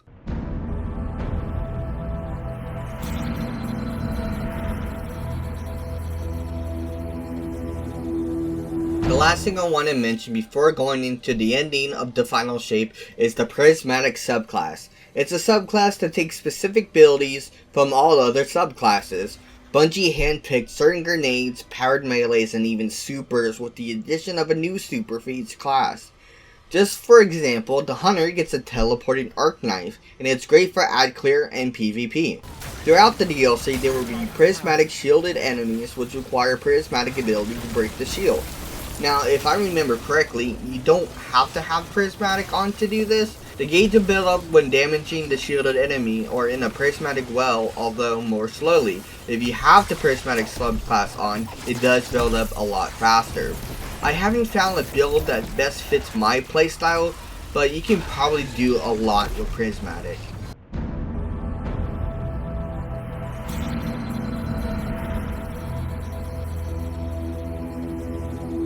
So after destroying the 3 statues in the darkness, the witness fell back to the raid and was defeated again, so he's having his last stand on this mission. This is good because the raid was so difficult. This way you don't have to compete in the raid to see the ending of the final shape. In the intro cutscene, Zavala rallies all the allies. Elixni, Cabal, Savathun, Exos, everyone is here. When they said Lightfall and Final Shape were like Infinity War and Endgame, they meant it. You then search for a total of 12 players to take back territory with NPCs such as Kaido, Savathun, and even Sker V is here from the pirate season. Once you take back the land, you run into the Witness's last stand. You grab energy from Cracks of Light, Save 14 adds a bubble for you to protect you, If you pay attention, you see other NPCs cameos as well. You destroy statues and then DPS. You wash, rinse, repeat until all the statues are destroyed. If you die at final DPS, you miss out on the best hype moment though, which is negative points for me. You use your ghost to do like a keyblade like light blast. Okay, witness, you 46 head, time to meet your maker, bitch! Yeah! Yeah! The final cutscene then plays. Ghost uses all of his power and then dies. You're surrounded by light. Cade walks up. He congratulates you. He explains what comes from the light must return to the light. Like Sundance said. He makes his own fate. He starts using his light to revive the ghost. He says, You're my favorite. Don't ever forget that.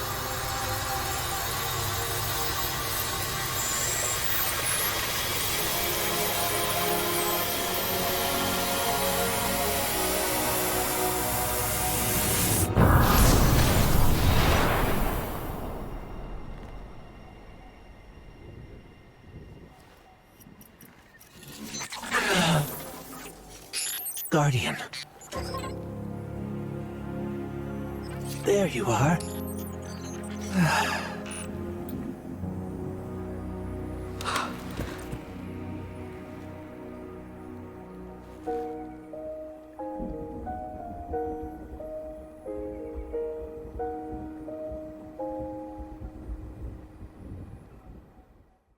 and he's gone. Back at the tower, you walk up to the Vanguard leaders and you celebrate your victory. But after this cutscene, I hit an infinite load screen, so I had to replay the mission to see this ending. So, you see the after effects of your victory in the story-driven type cutscenes. You then sit and look at the Traveler with a quote from Bungie that translates to, "Thanks to you, we give." You hear a radio message detailing the future of the Guardian's story, narrated by Crow. And that is the Final Shape DLC. Man, I feel kind of relieved, full, and empty at the same time. It is true that there's still 3 episodic story elements left in the game, but it does feel like they could have ended Destiny 2 here. Now, the day 1 release of the Final Shape was rough, plagued with server issues ruining the experience, making probably the worst launch for the DLC ever for Destiny 2. That, and accompanied by bugs for the final mission, such as infinite load screens, soured my taste. People say that this is the perfect DLC. I do like some of the things they did here, but I just can't agree. With network issues, ruining Zavala's character, and unnecessary raid-like mechanics in the campaign. Oh, and another thing, of people not getting the prismatic subclass unless you go back and complete a 40 to 60 minute mission solo to acquire it again. And not to mention the abysmal raid race. If I had to rate it, I'll make this a 7 out of 10. I did like the DLC, but it's not the craziest thing I've ever played. Yes, it concluded a 10-year saga, but I didn't even play Destiny 1. The only thing of Destiny 1 that I ever played was the beta. And frankly, I fucking hated it. But playing Destiny 2 since Shadowkeep kept me invested, and I'm glad I gave Destiny 2 a try and stuck with it up through until now. The Final Shape was good. The 10 out of 10s I feel are a bit exaggerated considering my past gripes. And yeah, that's all I have to say. Will you listen to me now? What is this plan that you and Chad are talking about? We are making you whole. What do you mean by making me whole?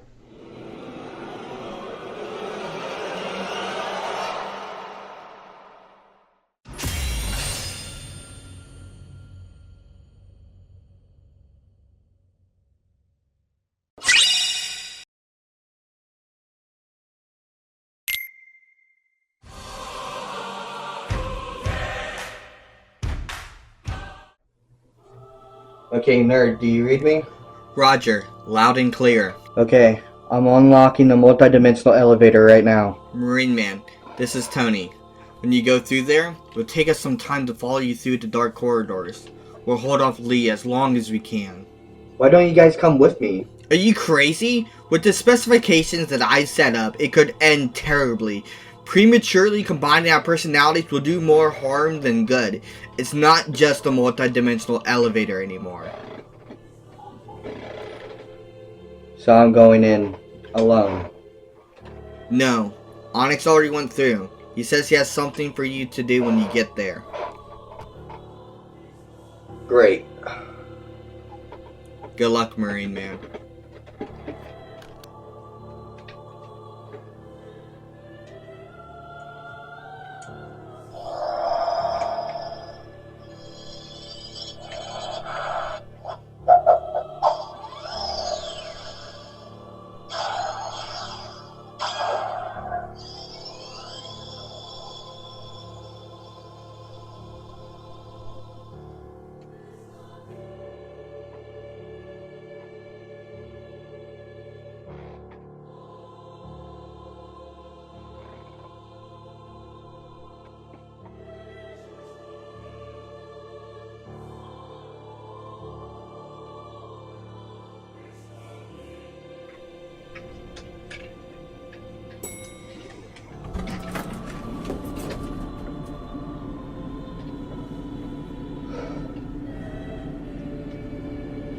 May my heart be my guiding key.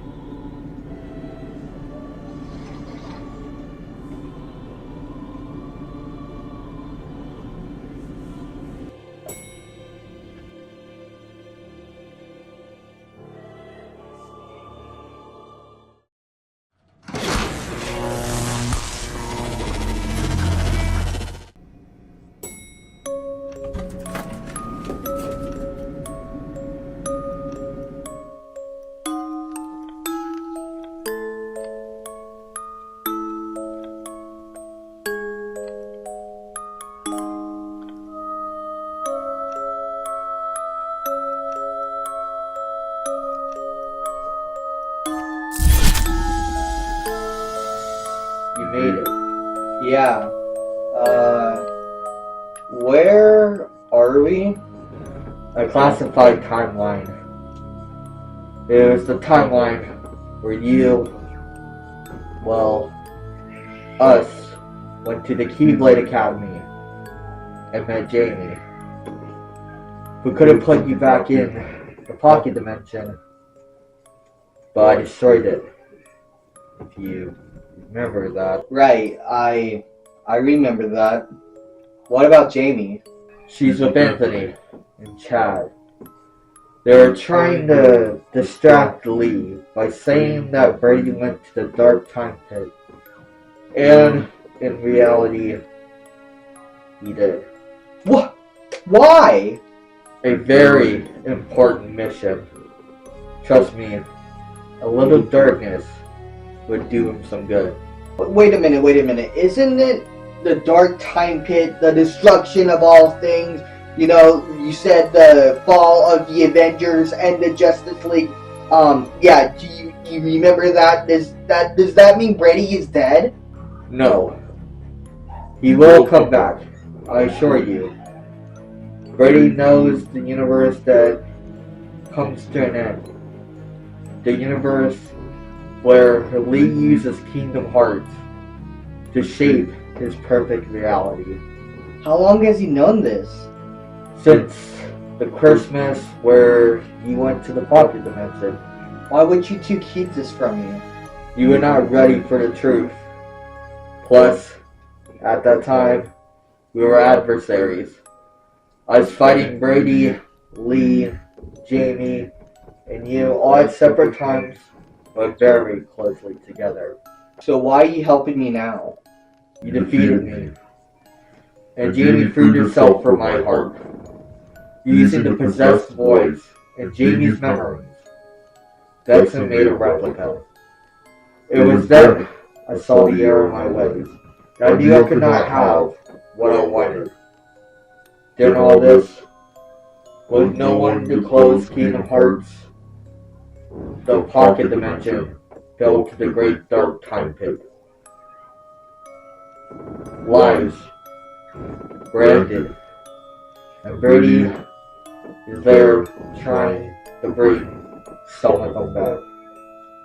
Okay, but how do we stop Lee now? We combined us.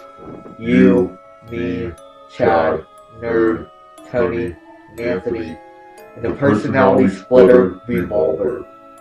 You will regain all your memories.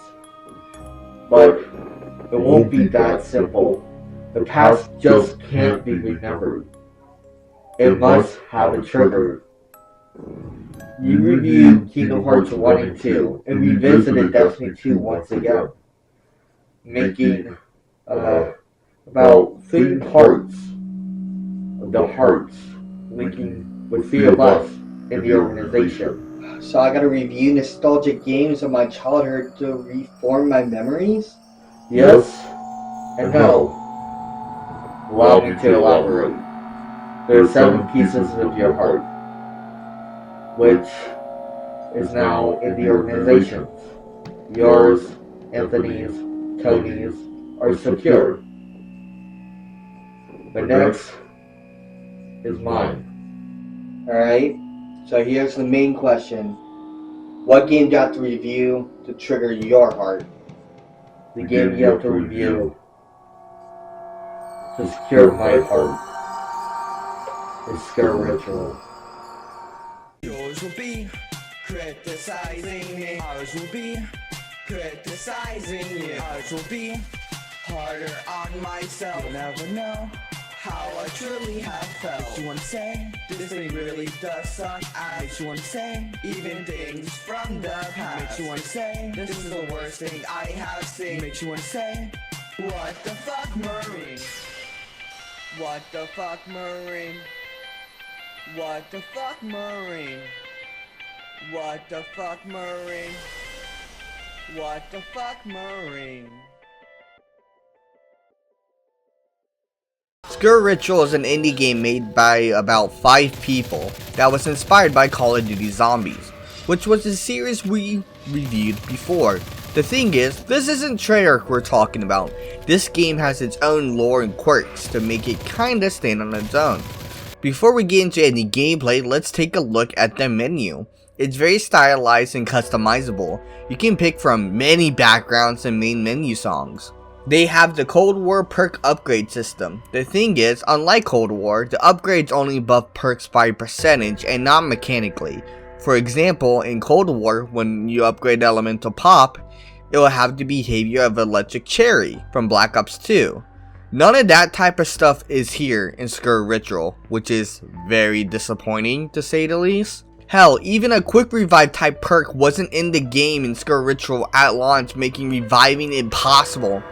But the revive mechanic in this game is weird in general, and we'll get into that later. There are weapon levels now, and the only reward for them is weapon camos, and 400,000 XP, are you kidding? There are also voice lines that can be prompted by the press of a button, specifically left on the D-pad. Oh great, another speedrunner? And customizable heads. But no set crew, no quips when buying perks or pack-a-punching, which I have to say is boring, but again, 5 people made this game, so who am I to judge? So far there's some negatives that bug me about the game, but how does the game play? Well, let's find out. Oh my god. This game feels bad. Like really bad. Like you can tell this was made by 5 people.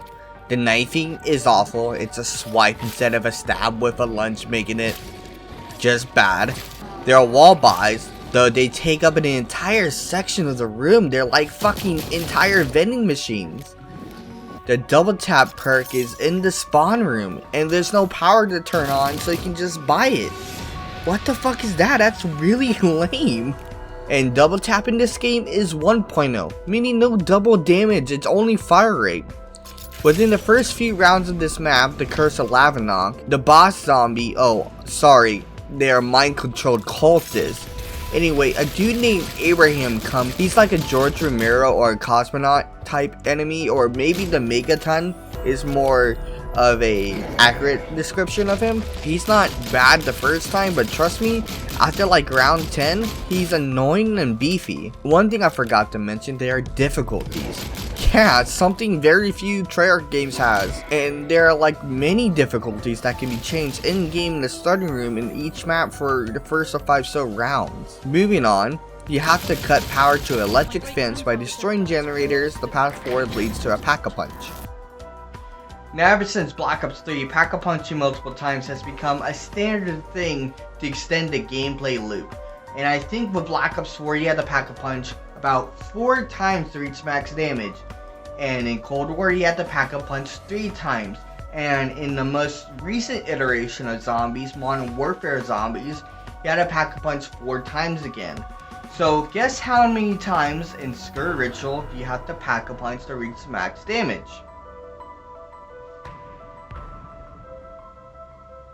5.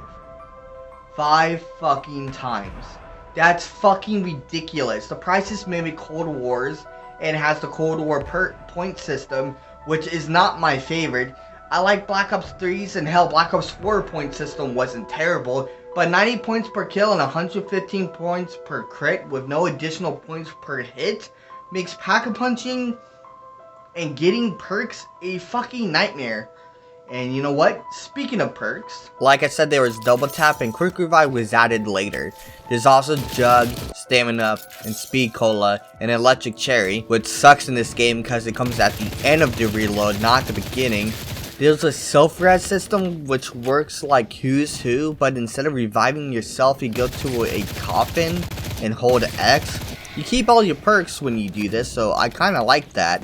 The ammo boxes are vending machines, which is confusing because in my head the perks should be vending machines, not these things on the wall that can be easily missed.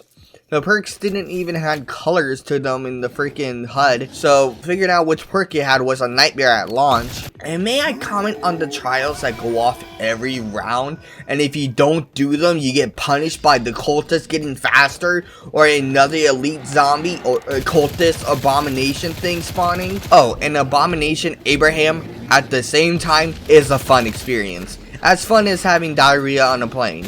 Yeah.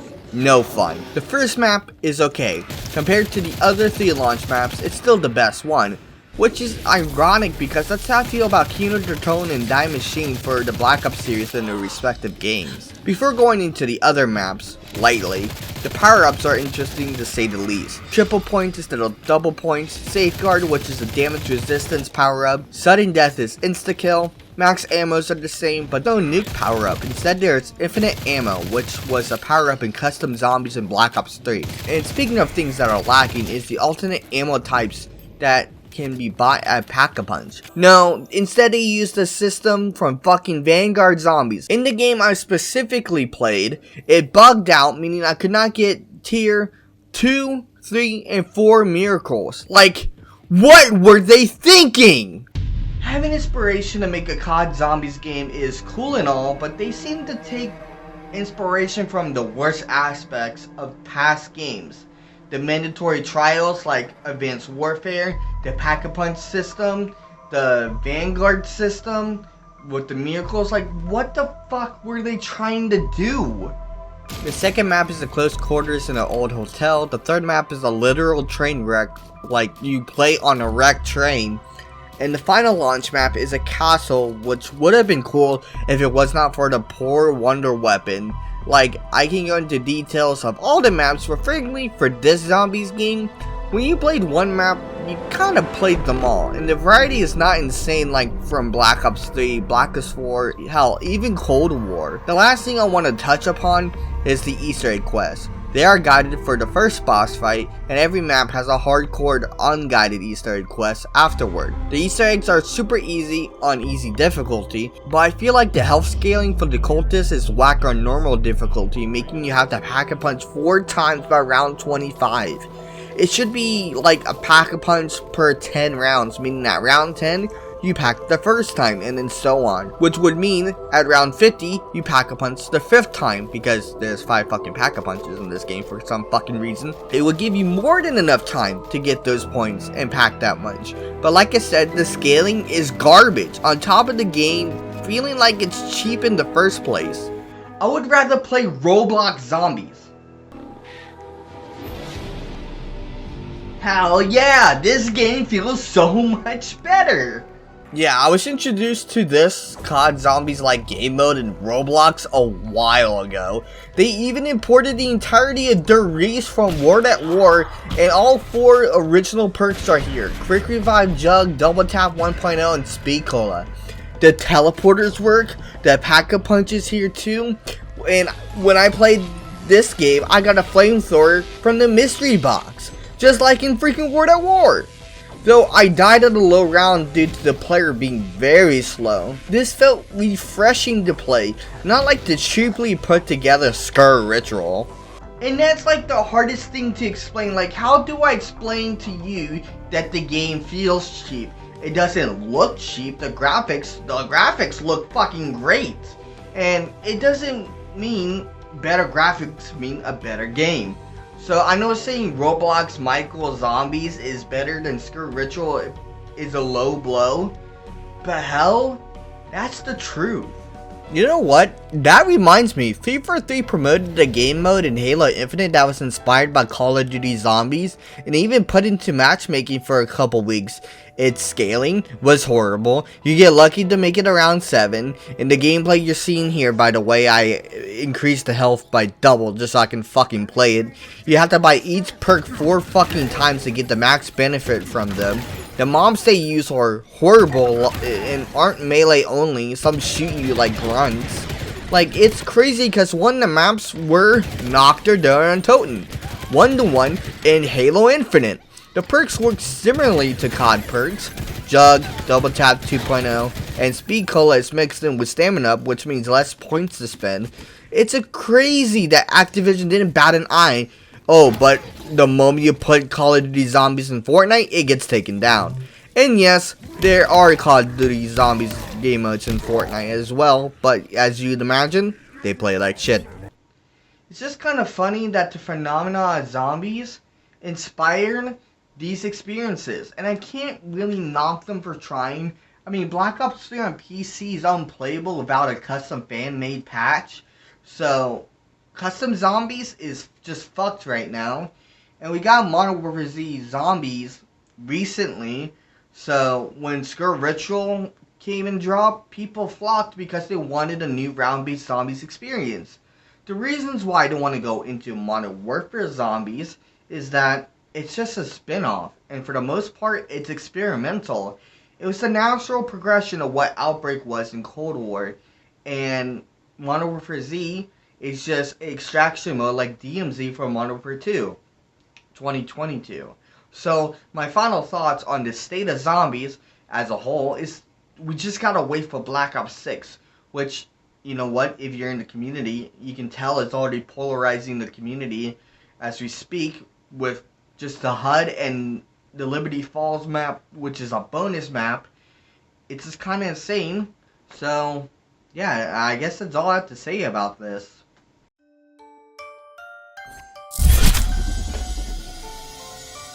You did it. Yeah, it was fairly easy. It was slightly annoying, but not too bad. I feel my heart resonating with yours.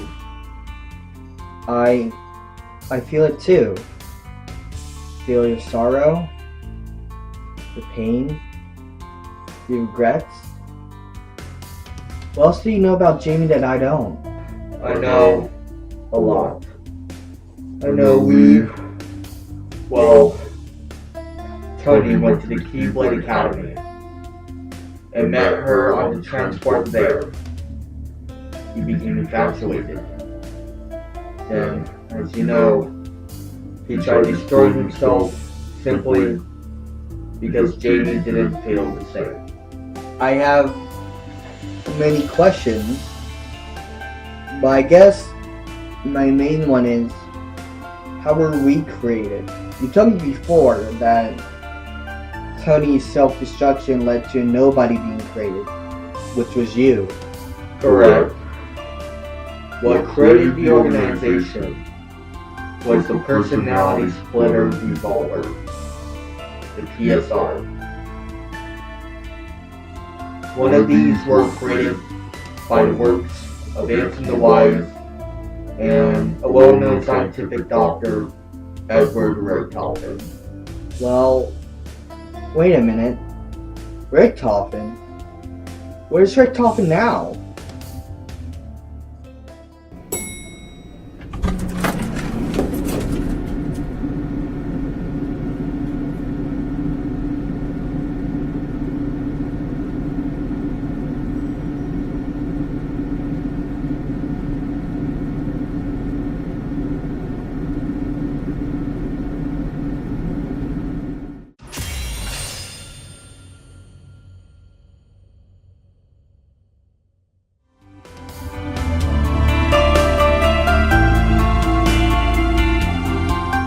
I have many questions, but I guess my main one is, how were we created?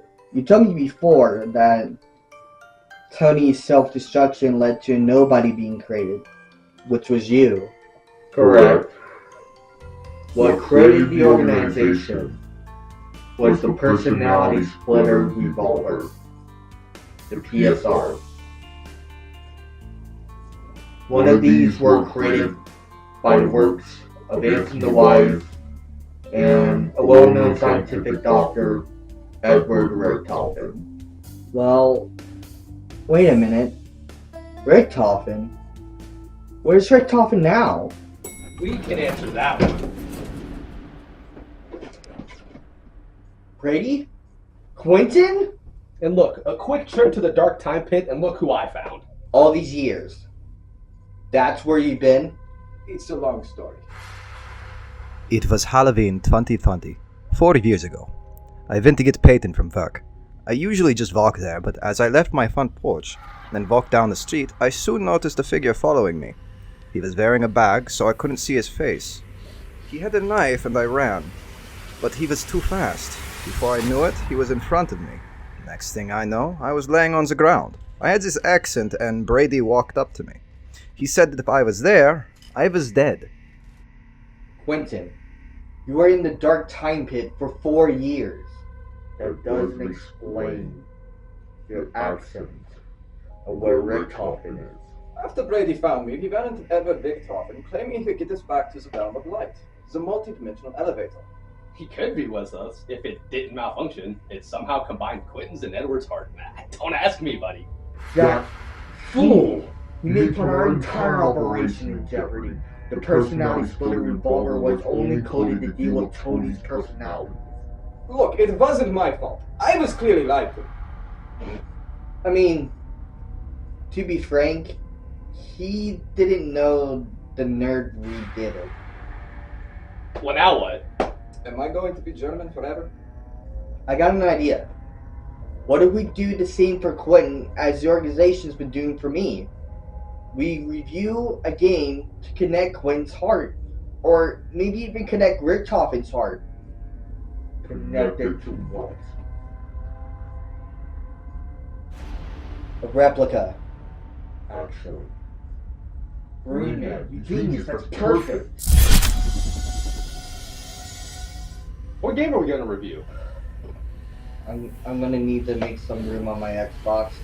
You guys, come over. Yours will be criticizing me. Ours will be criticizing you. Ours will be harder on myself. You'll never know how I truly have felt. Makes you wanna say this thing really does suck. Makes you wanna say even things from the past. Makes you wanna say this is the worst thing I have seen. Makes you wanna say what the fuck, Marine? What the fuck, Marine? What the fuck, Marine? What the fuck, Marine? What the fuck, Marine? Jesus Christ, dude. There's not enough room on the Xbox Series S. I mean, how about you delete some stuff? I mean, do we really need Halo?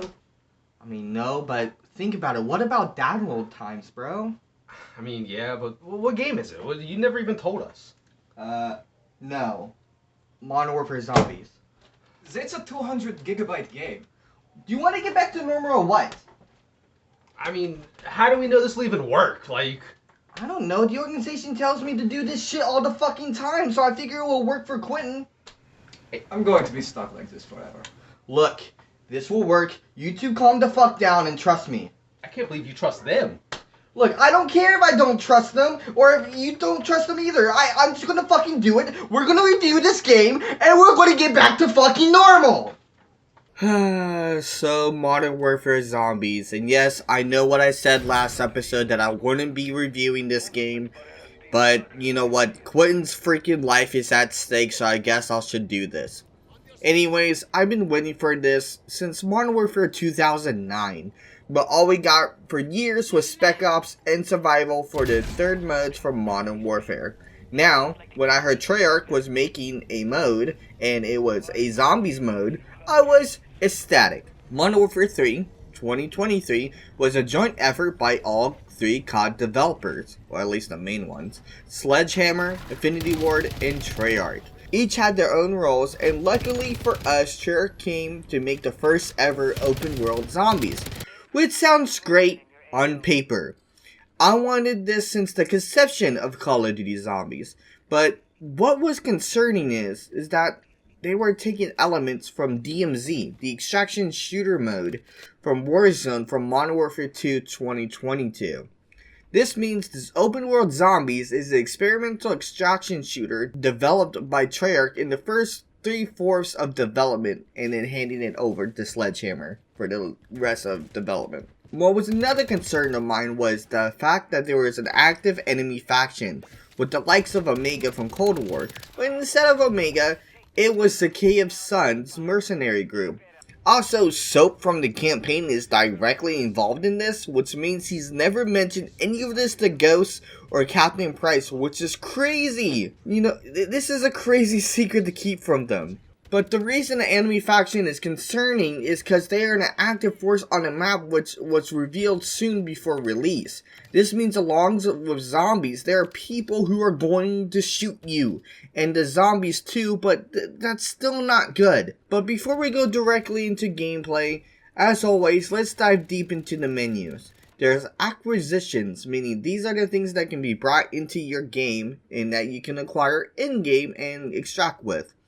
Perk cans, pack-a-punch crystals, etc. And doing missions, which is basically a guided Easter egg quest, you unlock more reward acquisitions as you go. But you can only use these once. If you want to reuse acquisitions, you must have a schematic, and on use will have a cooldown depending on its rarity. The higher the rarity, the longer the cooldown, meaning a ray gun schematic has a 48-hour real-life cooldown. And completing contracts subtracts the timer on these cooldowns. There are also classified schematics of super high rarities that give you special buffs for a match.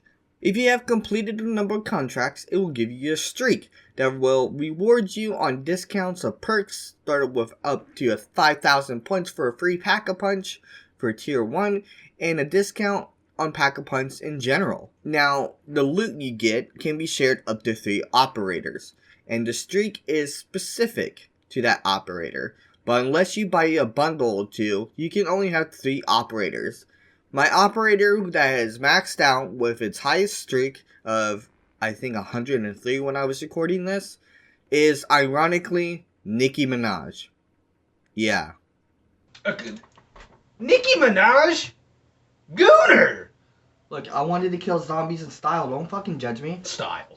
Now, going into a game is kind of a weird twist and different for the zombies mode that we all know and love. The game mode is 3 players max in a lobby, which is weird. You can make a team up to 6 in the game though by teaming up with other players. My gripe is why the lobby is not maxed at 6 players. Clearly the game can handle it since it holds 6 other teams, or 3 or even more. I don't know, I didn't count how many teams spawn on the map. So playing with others is mandatory, and the solo experience is ass and not really recommended. Now the first thing you want to do after the longest load screen of mankind is do a contract, and that can be found around the map using these blue radio icons. These can range from holdouts, hunts, escorts, deliveries, and either rockets, which are completely bugged as the recording of this gameplay, where some players can't even disable the rockets from firing, which will cause you to lose the contract.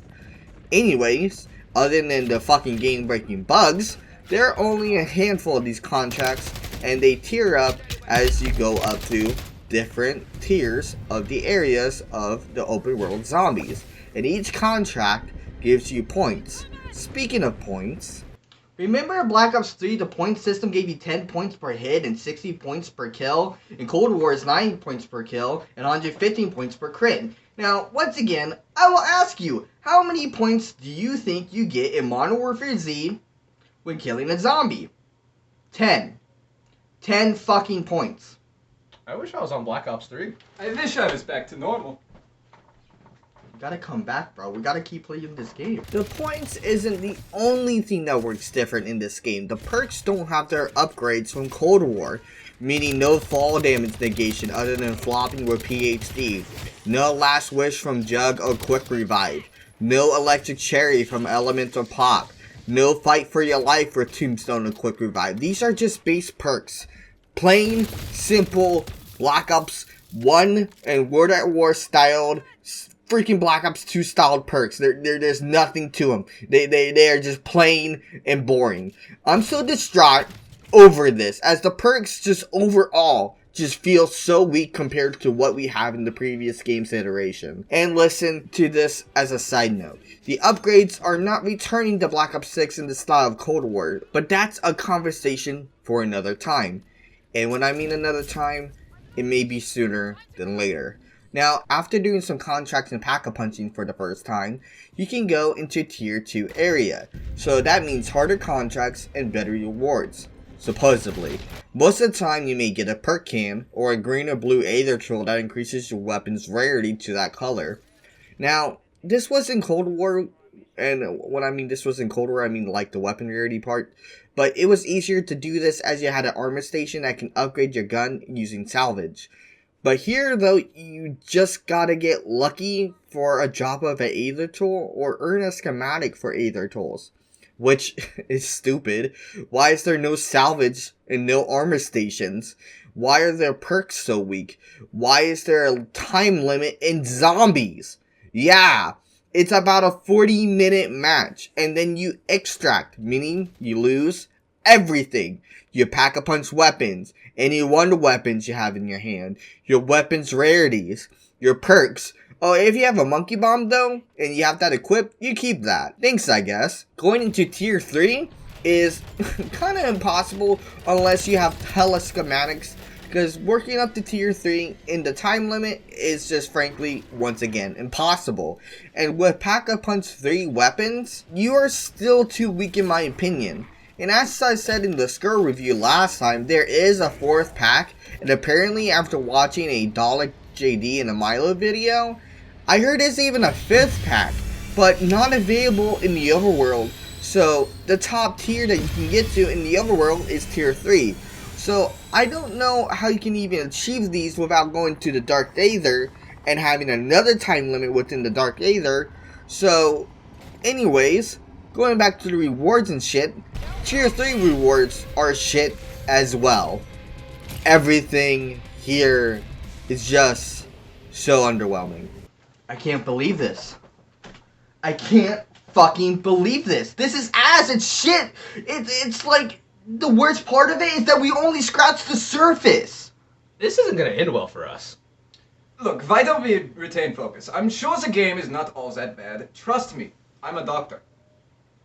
Last time I went to the doctor, it didn't end well. Okay, let's go back to more world stuff. There's these nests that you go into with a gas mask and shoot spores just for some extra loot. There's these strongholds, these mercenary bosses and stuff, and to get them, you first need to go to a mercenary camp, grab a key, then go to a stronghold, drill a save, like it's Payday or something, then run to the stronghold that rotates every match, meaning that there's 2 mercenary bosses that you can possibly get. But you'd think, okay, let me pack a punch my guns and tear up my rarity so I do more damage to the mercs. No, sorry, that doesn't work. For the way they made this, pack a punch and tier weapons have no additional damage to mercenaries. Only the zombies. No bonus damage to mercenaries. You want to pack a punch and tear up to do more damage, and half the mobs you come across are unaffected? I have to admit, it's pretty dumb. But think about the lore! Think about the lore. If I shoot somebody with a laser gun powered from another dimension, it should do more damage. You can't expect the Dark Acer guns to do damage to people. That's overpowered. Then make it make sense. Like, why doesn't it hurt the zombies more but not the people? Because they're people? Okay, let's finish this up. Going forward is this boss in particular that has traps galore here. And a random player is rushing and trying to take the loot from us. Luckily, we do manage to kill the boss, but the next thing I want to touch upon is exfilling, which is probably one of the final processes that you do want to do before ending the match, or else you will just die. There's many extract points around the map, so you can leave a match early, and so, doing so, a horde of zombies will show up before a helicopter comes. You get on and leave. And if you want to stay past the final timer, a new 15-minute timer will start for final evac. The location though is only revealed with about 2 to 3 minutes remaining. Here, the helicopter only leaves when time runs out completely, so you have to stay the whole 15 minutes, being a big risk but a bigger XP payout. The last thing I want to touch upon is the final boss of Act 3, and basically the only boss zombie in the entire game other than the final Easter egg boss that we never got to do. When you completed all the quest steps from Acts 1, 2, and 3, you go into a mission and at the end you face a giant worm. If you are kitted out, this is really easy, and if you just have experience with killing zombie bosses in Call of Duty, this is really easy, as the harder variants of the boss is in the Aether Storm after doing an Easter egg in the overworld and in the Dark Aether. As for story, I guess this blonde girl is Samantha Maxis' daughter with Rezanov's and Dr. Gray's and Sam's DNA. It's really convoluted. There's a certain politically correct term for this, but I can't remember. But considering that this comes from after Act 3 and it comes from the after Act 4 stuff, like somewhere in post-launch stuff, and it just wasn't very apparent to who, what, and why the story was going this direction. It makes me really want to say, like, what the fuck were they doing, and why is this blonde girl so important? I can't even remember her name. So she has Sam's powers because she's Sam's daughter, again, and Sam seemingly pulls her into the Dark Aether, and that's the end. Now, final thoughts going into this. There are Easter eggs around the map that I didn't get to talk about in length, like a 115 rock in tier 3 that has the 115 rock like sound effect, which is kind of curious of where the story is going to be taken in freaking Black Ops 6 if 115 returns. And yeah, Easter eggs in general just littered throughout the map. And there is still a lot to this game mode. And I mean a lot. Considering that there's a whole fucking raid boss in the Dark Aether and in the Aether Storm in the overworld that I never got to experience. And overall, the entire experience of zombies was just experimental.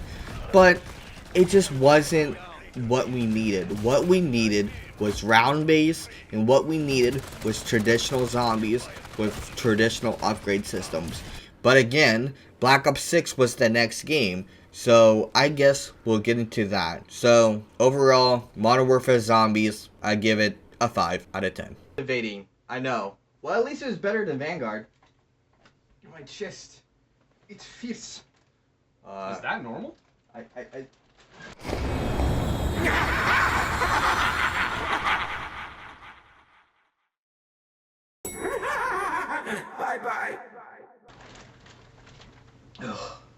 Never mind. It was just heartburn.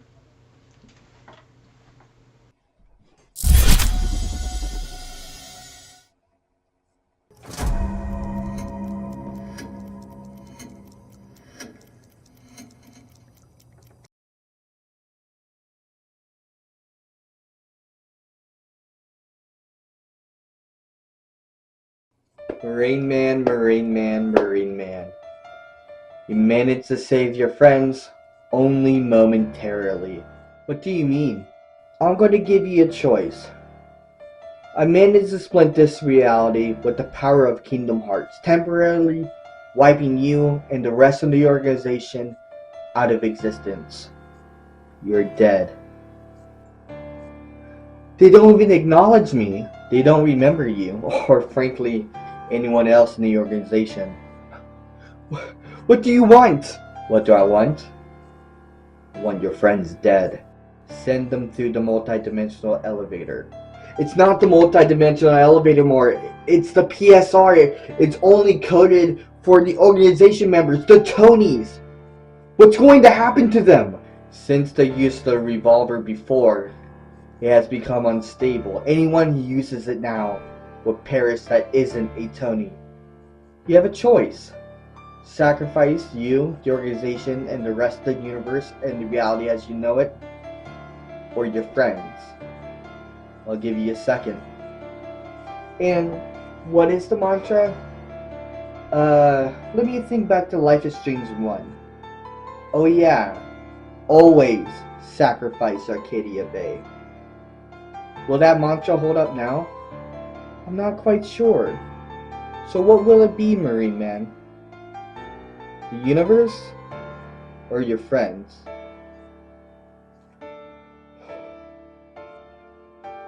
Okay, fine.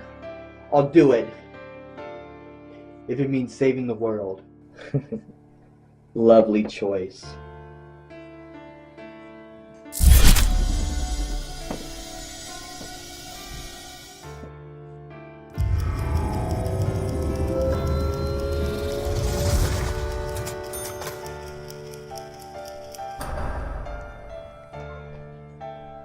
Well, we did it.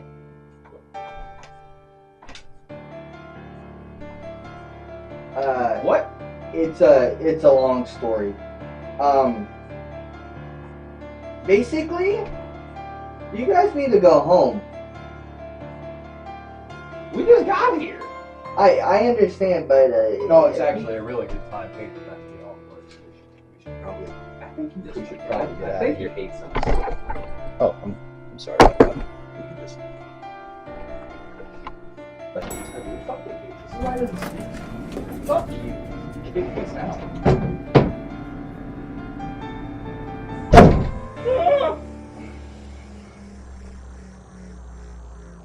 Oh, this is gonna be so hard.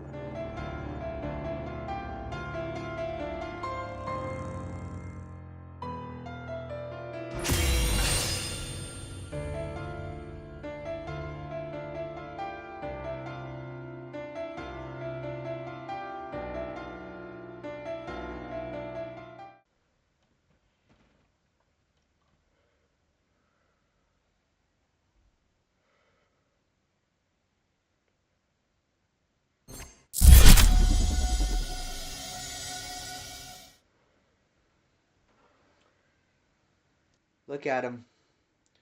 Sleeping as if nothing's wrong. It was the only way to calm him down. Why have you kept me from speaking with him? I feared it would interfere with our plan to connect the organization's hearts. The king spoke to him when he was manifesting the Keyblade. 7 hearts to save. 7 games to review. Well, he may have connected all the hearts of the organization members, but he did connect 6 hearts. True. That would suffice. His plans to connect Quentin's and Richtofen's heart at the same time was a life-saving plan we needed. Richtofen got his body, and he survived. But Brady and Quentin were not so lucky. Anthony is searching the world for their hearts. Who knows? They may even end up as nobodies. I guess Lee did forget about that, huh? Which is why Marineman chose to comply with him. He knew it all along. What is the plan now? Marineman will review the last game in the Sleeping World. He'll finally speak with you. And only you. For the first time since the Academy. And then he will remember everything. Okay, what about combining all the organization's hearts? That is still the plan.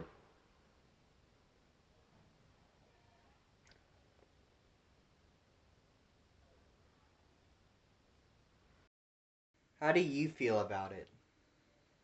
We'll feel sad. Like our time is up. It's tragic. I got one last question. After all of this is over, can you just promise me to be happy? I'll try. Yours will be criticizing me. Ours will be criticizing you. Ours will be harder on myself. You'll never know how I truly have felt. Makes you wanna say, this thing really does suck ass. Makes you wanna say, even things from the past. Makes you wanna say, this is the worst thing I have seen. Makes you wanna say, what the fuck, Marine? What the fuck, Marine? What the fuck, Marine? What the fuck, Marine? What the fuck, Marine? Merry Christmas, everyone. This year has been very difficult for me, and I want to cut all the bullshit, finally relax, because I have something super special today.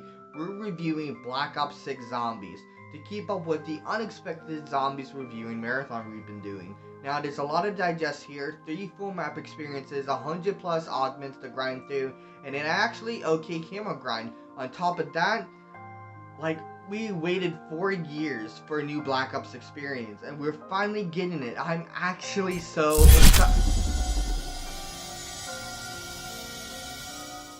Onyx, look, no nonsense today. I'm going full Mr. Ruffle Waffles route. I just want to review a game with zero pressure and just for funsies. Oh, so that's how you greet me after 8 years? No, I'm sorry. I can't talk to you. It's okay. You can. Here, I'll allow you to talk to me. There. Better? The last time I saw you was when Onyx took over your body. But you know that's not what I actually look like. Or that wasn't even me fully, or even at all. Why are you here? I want you to remember so you can be you. Remember the Keyblade Academy? Remember you? Remember life being normal. No.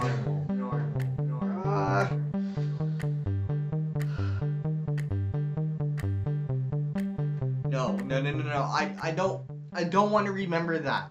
You shoved this idea of normalcy down my fucking throat. Like I had something wrong with me. Sorry, that was my mistake. I didn't think that would trigger you. Absolutely unbelievable. It was foolish of me to think that everything would be fixed so instantaneously. Here, how about you play the game a bit, and then we talk again. Line to load. I feel like I really shouldn't be talking to you, but I know exactly what this is about. So fine.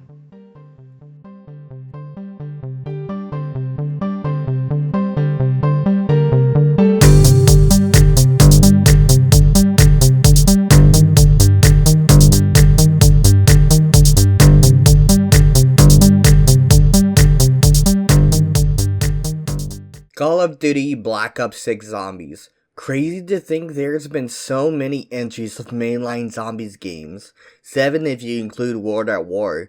Last time we left off on zombies though, Sam's daughter was dragged into the Dark Aether in Modern Warfare Zombies, and in Cold War, Sam sacrificed herself to save everyone's life, and she was pulled into the Dark Aether as well.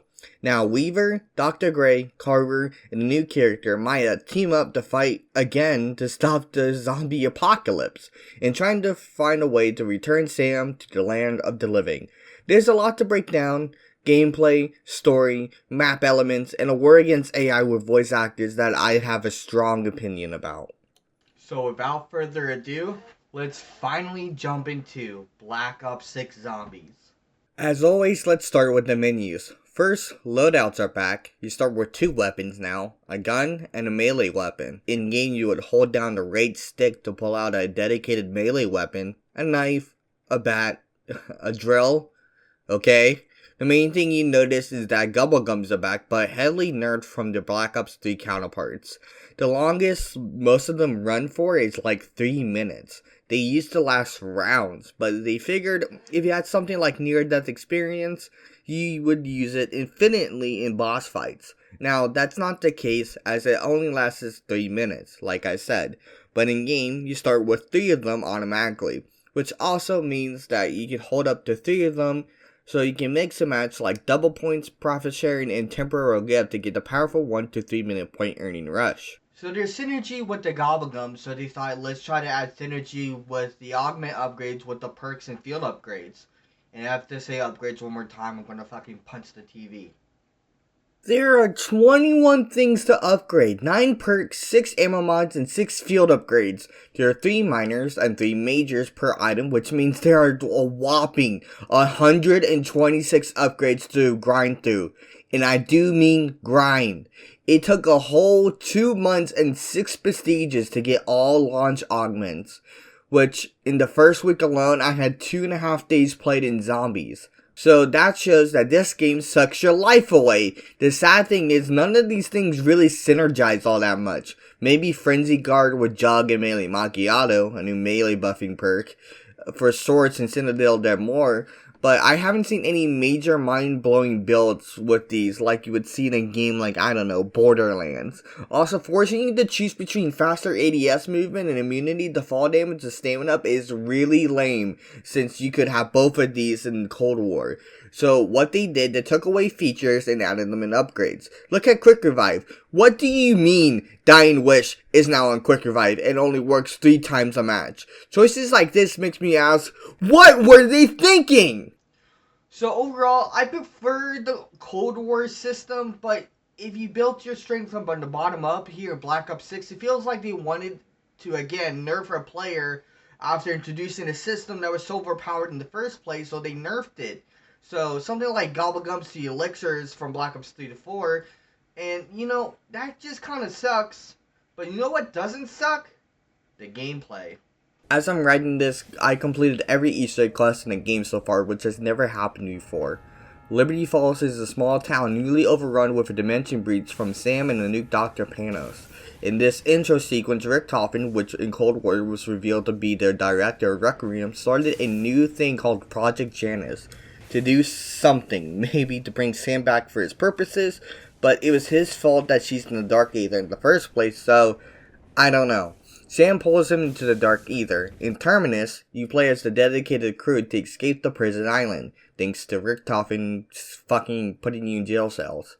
In Citadel Dead More, it's a castle map inspired by Der Eisenjack, and instead of elemental bows, you have elemental swords that take over your dedicated melee weapon, making Melee Macchiato a necessity. Each map is super unique and feels different with its aura and the way they play. The Liberty Falls is probably the best chill map in the game right now. There are even rumors of a Origins-inspired map for being DLC too. And final encounters for the Easter eggs are super fun and not too very difficult. Yeah, if you're not careful, you will wipe and have to restart the Easter egg from the very beginning. But with an experienced crew, all the Easter eggs are easy and doable. If not, there's directed mode, which caps out at round 15 and tells you exactly how to do the Easter egg. If you beat any Easter egg before directed mode comes out, you get a special calling card. So, the Easter eggs are great, but I haven't really talked about how the game really plays. Well, let's get into that. When you load into a match, you'll notice a few things. Melee points are 10 points less than in Cold War, and the doors are expensive as fuck, especially on Liberty Falls and Terminus. The first door in Liberty Falls in co-op is 1,000 points, which is pretty steep. You'll also notice that as you actively have to plate up by pressing Y or triangle, and only can hold up to 3 plates at a time. This is really Warzone. The second plate of armor costs 4,000 points, and the third plate of armor costs 10,000. Jesus Christ. You could get 3 plates of Cold War with salvage and relatively cheap, but they also reworked the salvage system. Premium salvage? Yeah, it's gone. So you now just use normal salvage for crafting, ammo mods now, and gun rarities. The ammo mod thing makes sense and gives accessibility to change your ammo mod more easily, considering dead wire is used for both Citadel and more in the Terminus Easter eggs. Also, side note, silencer buffs salvage drops and it's a necessity for every gun, so have a silencer. Let's talk perks. Jug, Stamina, Quick Revive, PhD, Deadshot, and Elemental Papa all back. And there are 2 new perks. One I mentioned before, Melee Macchiato, is the first one. Buffs melee damage and gives you fisticuffs from Origins. This is basically their band-aid fix for not having a Bowie knife. And the first few months of the game's honeymoon phase, I would never buy this perk. I don't melee in Call of Duty Zombies, I shoot. But the perk fits well for Citadel and more due to the wonder weapons, of course, being swords, and that means they're melee weapons. Next is Vulture's Aid. Extra ammo and point drops, but then again, they strip basic things from the perks and makes you have to upgrade like the smoke. This was in Black Ops 2, so why change it? I don't understand nerfing such a weak perk in the first place. What really annoys me is that there's no Tombstone and no Mule Kick. I understand Tombstone was either too powerful in Modern Warfare Z's case or too weak in Cold War's case, so I guess I can live with that. But Mule Kick, a staple perk that was retroactively added to Black Ops 1 and World at War maps in Black Ops 6, it is not in the game at all. It's gone. Double Tap has been in each of the Black Ops games files since Black Ops 4, but it has not made its appearance, leaving me disappointed each time there's a new perk that is not Double Tap. Moving on to exfil and killstreaks, because in this game killstreaks are needed for exfil. There's a new lost animation and a win animation for exfil, and exfilling itself is very difficult in the higher rounds without a mune injection or chopper gunner. This is not a bad thing, I think it's just okay. If you want the bonus XP, just bring a killstreak which you can craft for salvage, or the zombies often drop them from round 15 or to 25, give or take. So overall, the game itself is good, and I mean, there's a few things that bother me, like the point system, you know, no points per hit as usual, but I like it a lot. So much, I wanted to try out the camo grind to see how it is. 2,000 headshots for every gun. Are you kidding? 2 special challenges and 4 mastery challenges. This is a grind and a half, and you'll be wasting hours upon hours in directed mode getting these kills, but it's better than doing it in normal zombies because the health and zombie damage scales, and after round 30 the game's practically unplayable due to the scaling. Most guns stop outputting the perfect damage at tier 3 pack-a-punch at round 30. Yes, ARs were buffed. Yes, manglers were nerfed. Yes, there have been players that got into 200 rounds plus, but for most and regular players, you want to exfil in round 31 just due to the difficulty spike. I could get to round 50, no issue in Cold War, but around 30 in Black Ops 6, yeah, I'm tapping out. No thanks, I'm going to take my camera grind to directed mode. But oh wait, manglers don't spawn as often, and every gun needs 30 special zombie kills, and manglers are the most common special zombies, so you have to play normal mode. But then, you have to exfil around 30, because there's no double tap 2.0, and you have to start the game over again, which means at least another round 30 game. Yes, you can stay, but you risk not getting the bonus XP from exfil, and just over 33 guns in the game means you have to get 66,000 headshot kills and 990 mangler kills for Opal, not including some special challenges demand you to get an extra 10 mangler kills. Remember when I said the camo grind was decent? Well, I take it all back because this shit is driving me fucking crazy! I give up. I'm no longer interested in the camo grind. It's stupid, boring, and quite frankly too tedious for me to care about. I'd rather use the ASG for the rest of the time playing this game if it didn't mean camos gave you thousands upon thousands of XP. You sound like you need a break. I can't talk to you. It's not good for me. Marineman, it's important for you to remember. Lee has the power to wipe us from existence, and you have seen it firsthand. He made me scatter my friends' hearts. I was banking on them becoming nobodies, so I could find them again. The PSR is our only hope. It still works for you, the Tonys. We can find your friends, but you have to help the organization by remembering all that went down in the Keyblade Academy. The past just can't be remembered. There was a trigger. That trigger is me, Marineman, so please, remember. I remember I met you on the transport. I was so nervous. I sat down next to you, and then the rest is history. Onyx isn't the same since he was first created. He wanted nothing but you. Back then, he took over my heart, and when you said he wanted nothing to do with me, I freaked out and I tried the unthinkable. Then Onyx was created. Our battles in the Keyblade Academy is what led to me getting kicked out. They saw me as a danger. Onyx would invade the school of heartless and nobodies. He tried to win you over, but like you say, actions speak louder than words, right, Jamie? His actions were wrong, so you fought him and he was gone for a while. So one night you turned in the MDE and started this whole fucking thing. Onyx changed due to the organization's influence. He's not the same as he was back then. I have a question. Do you forgive him? Do I forgive him? It's like saying, do I forgive myself? And after 8 years later, I think I do. That's good. But do you remember everything? And I mean everything. Yeah. I remember everything, I do. Marineman, that's the connection. We needed the 7 hearts, and now we have them. But I've only reviewed 6 games. 6 games, 6 hearts. No. With Quinn and Richtoff, you connected 2 hearts. It doesn't matter where they're at, or what type of position they're in. You did it. You have all 7 hearts. But I'm dreaming. Then wake up.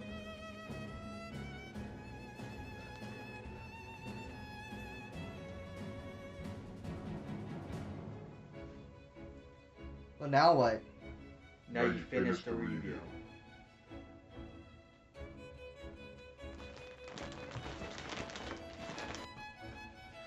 We got a game to finish reviewing.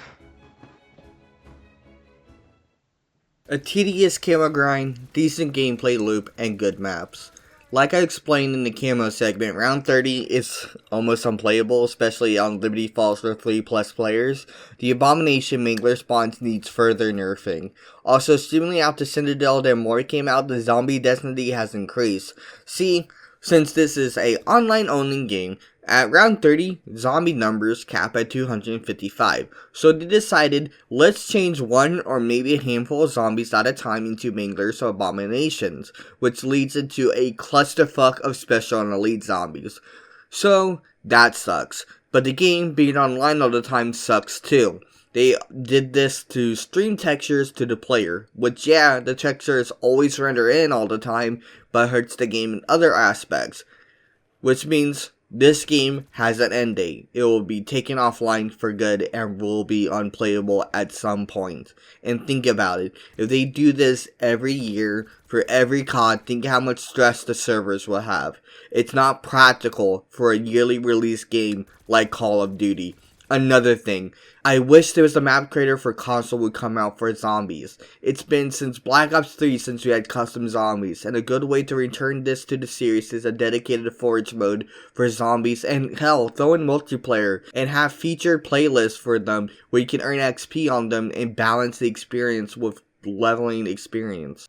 Finally, the big thing I want to talk about is Julie Nathanson and her battle with the developers. She's voiced Samantha Maxis and has been the voice for Samantha Maxis since the beginning, since World at War. She and the other voice actors voiced their concerns about AI and AI using their voices, and they wanted protection from that. Well, fun fact, Activision is pro AI. Here's some pieces that they've used that have used AI. Count the fingers on both of them. It's awful.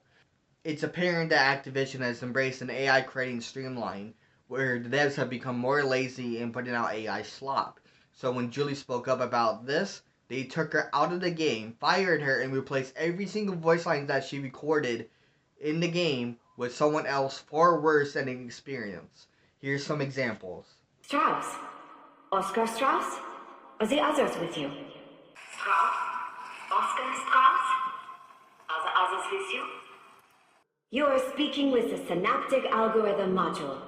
Call me Sam. You are speaking with the Synaptic Algorithm Module. Call me Sam. She was my source code. The true Samantha Maxis sacrificed herself to save your world. She was my source code. The true Samantha Maxis sacrificed herself to save your world. Do not worry, Peck. I do not share her grievances. My priority is to get you all off that island. Do not worry, Peck. I do not share her grievances. My priority is to get you all off that island. It's awful. Look, I do enjoy the game, but without the voice actors, the story would mean nothing. So Treyarch and Activision, can you please reconsider? Marineman, it's time. Okay, what about the others? No. It's not time for that yet. What? I thought the plan was to connect 7 of Hearts, then use the PSR to combine us. It is. But there's a part I didn't tell you. Okay? I have to disappear. What? I won't be gone forever. But I have to deal with Lee. And I must leave for a while. But I just found you again. Now you're leaving? I know. But I must confront Lee. Alone. Do you know what he could do to you? He could kill you. I'll be safe. Do you trust me? Yeah, but I'm scared. I have to do this. Please. Jimmy, wait. Before you leave, I wanted to say sorry for everything. From my behavior to Onyx, everything senior year, everything. I know you may never forgive me. And you're doing something greater than that is both of us. And I thank you for that. For the longest, I wanted validation for my existence and my friends and the organization in this journey. I finally understand that validation itself doesn't come from others. It comes from me. Or the self. So Jamie, I'm sorry. That is all I ever wanted from you, Marineman. Is for you to be your own person.